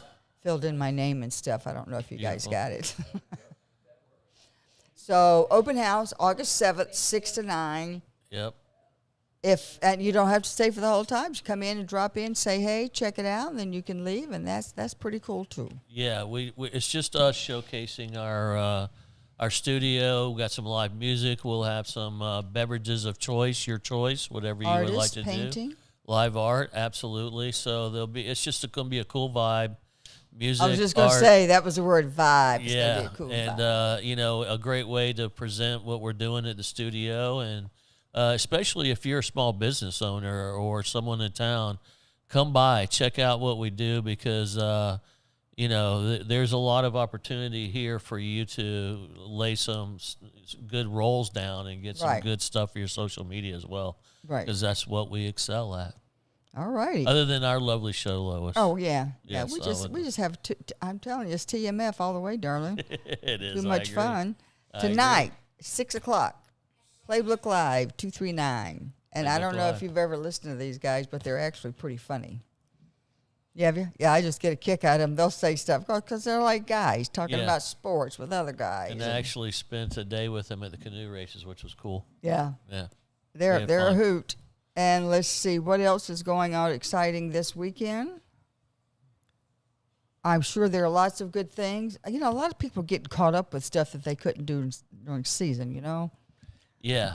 Well, we're still somewhat seasonality here with people and stuff like that. But, man, I mean, if you're a business, keep going, because the ones who are not saying, well, it's summer, we're just not going to be able to get it, and they're cut.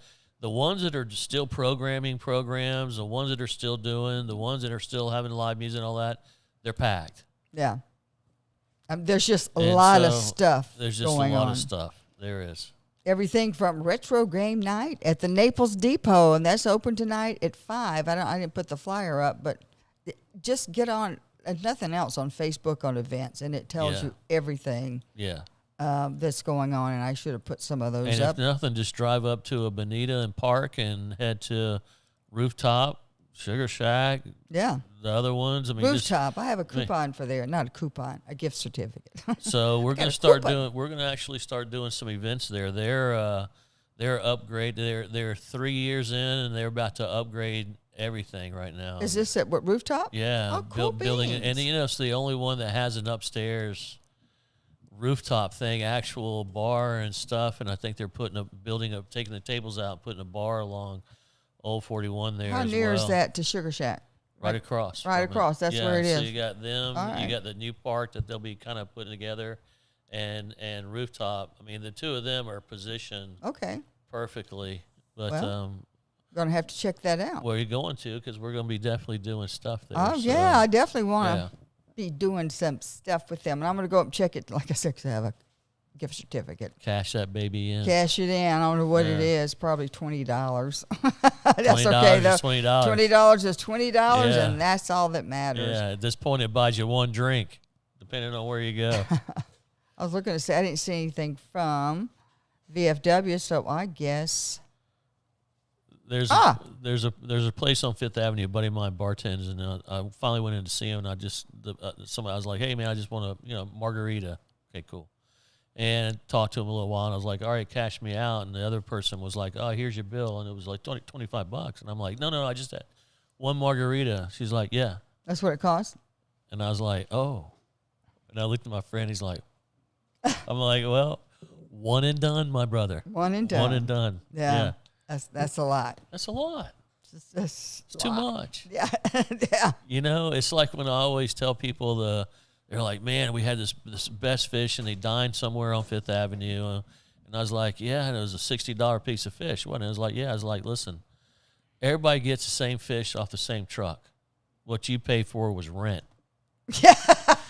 Go somewhere else and get yourself a nice, affordable piece of fish, A nice, affordable. It all comes off the same truck, man. It's go. not, I mean, unless you're an elite one that has some fishmongers, and there are a few. Yeah. But you're not dining there normally. But that $60 piece of fish was rent for sure.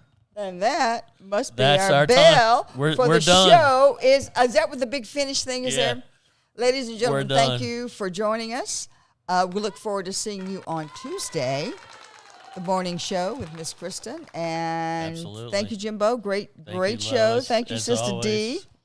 And Mr. Kevin over there, already eating his lunch. Already down in it.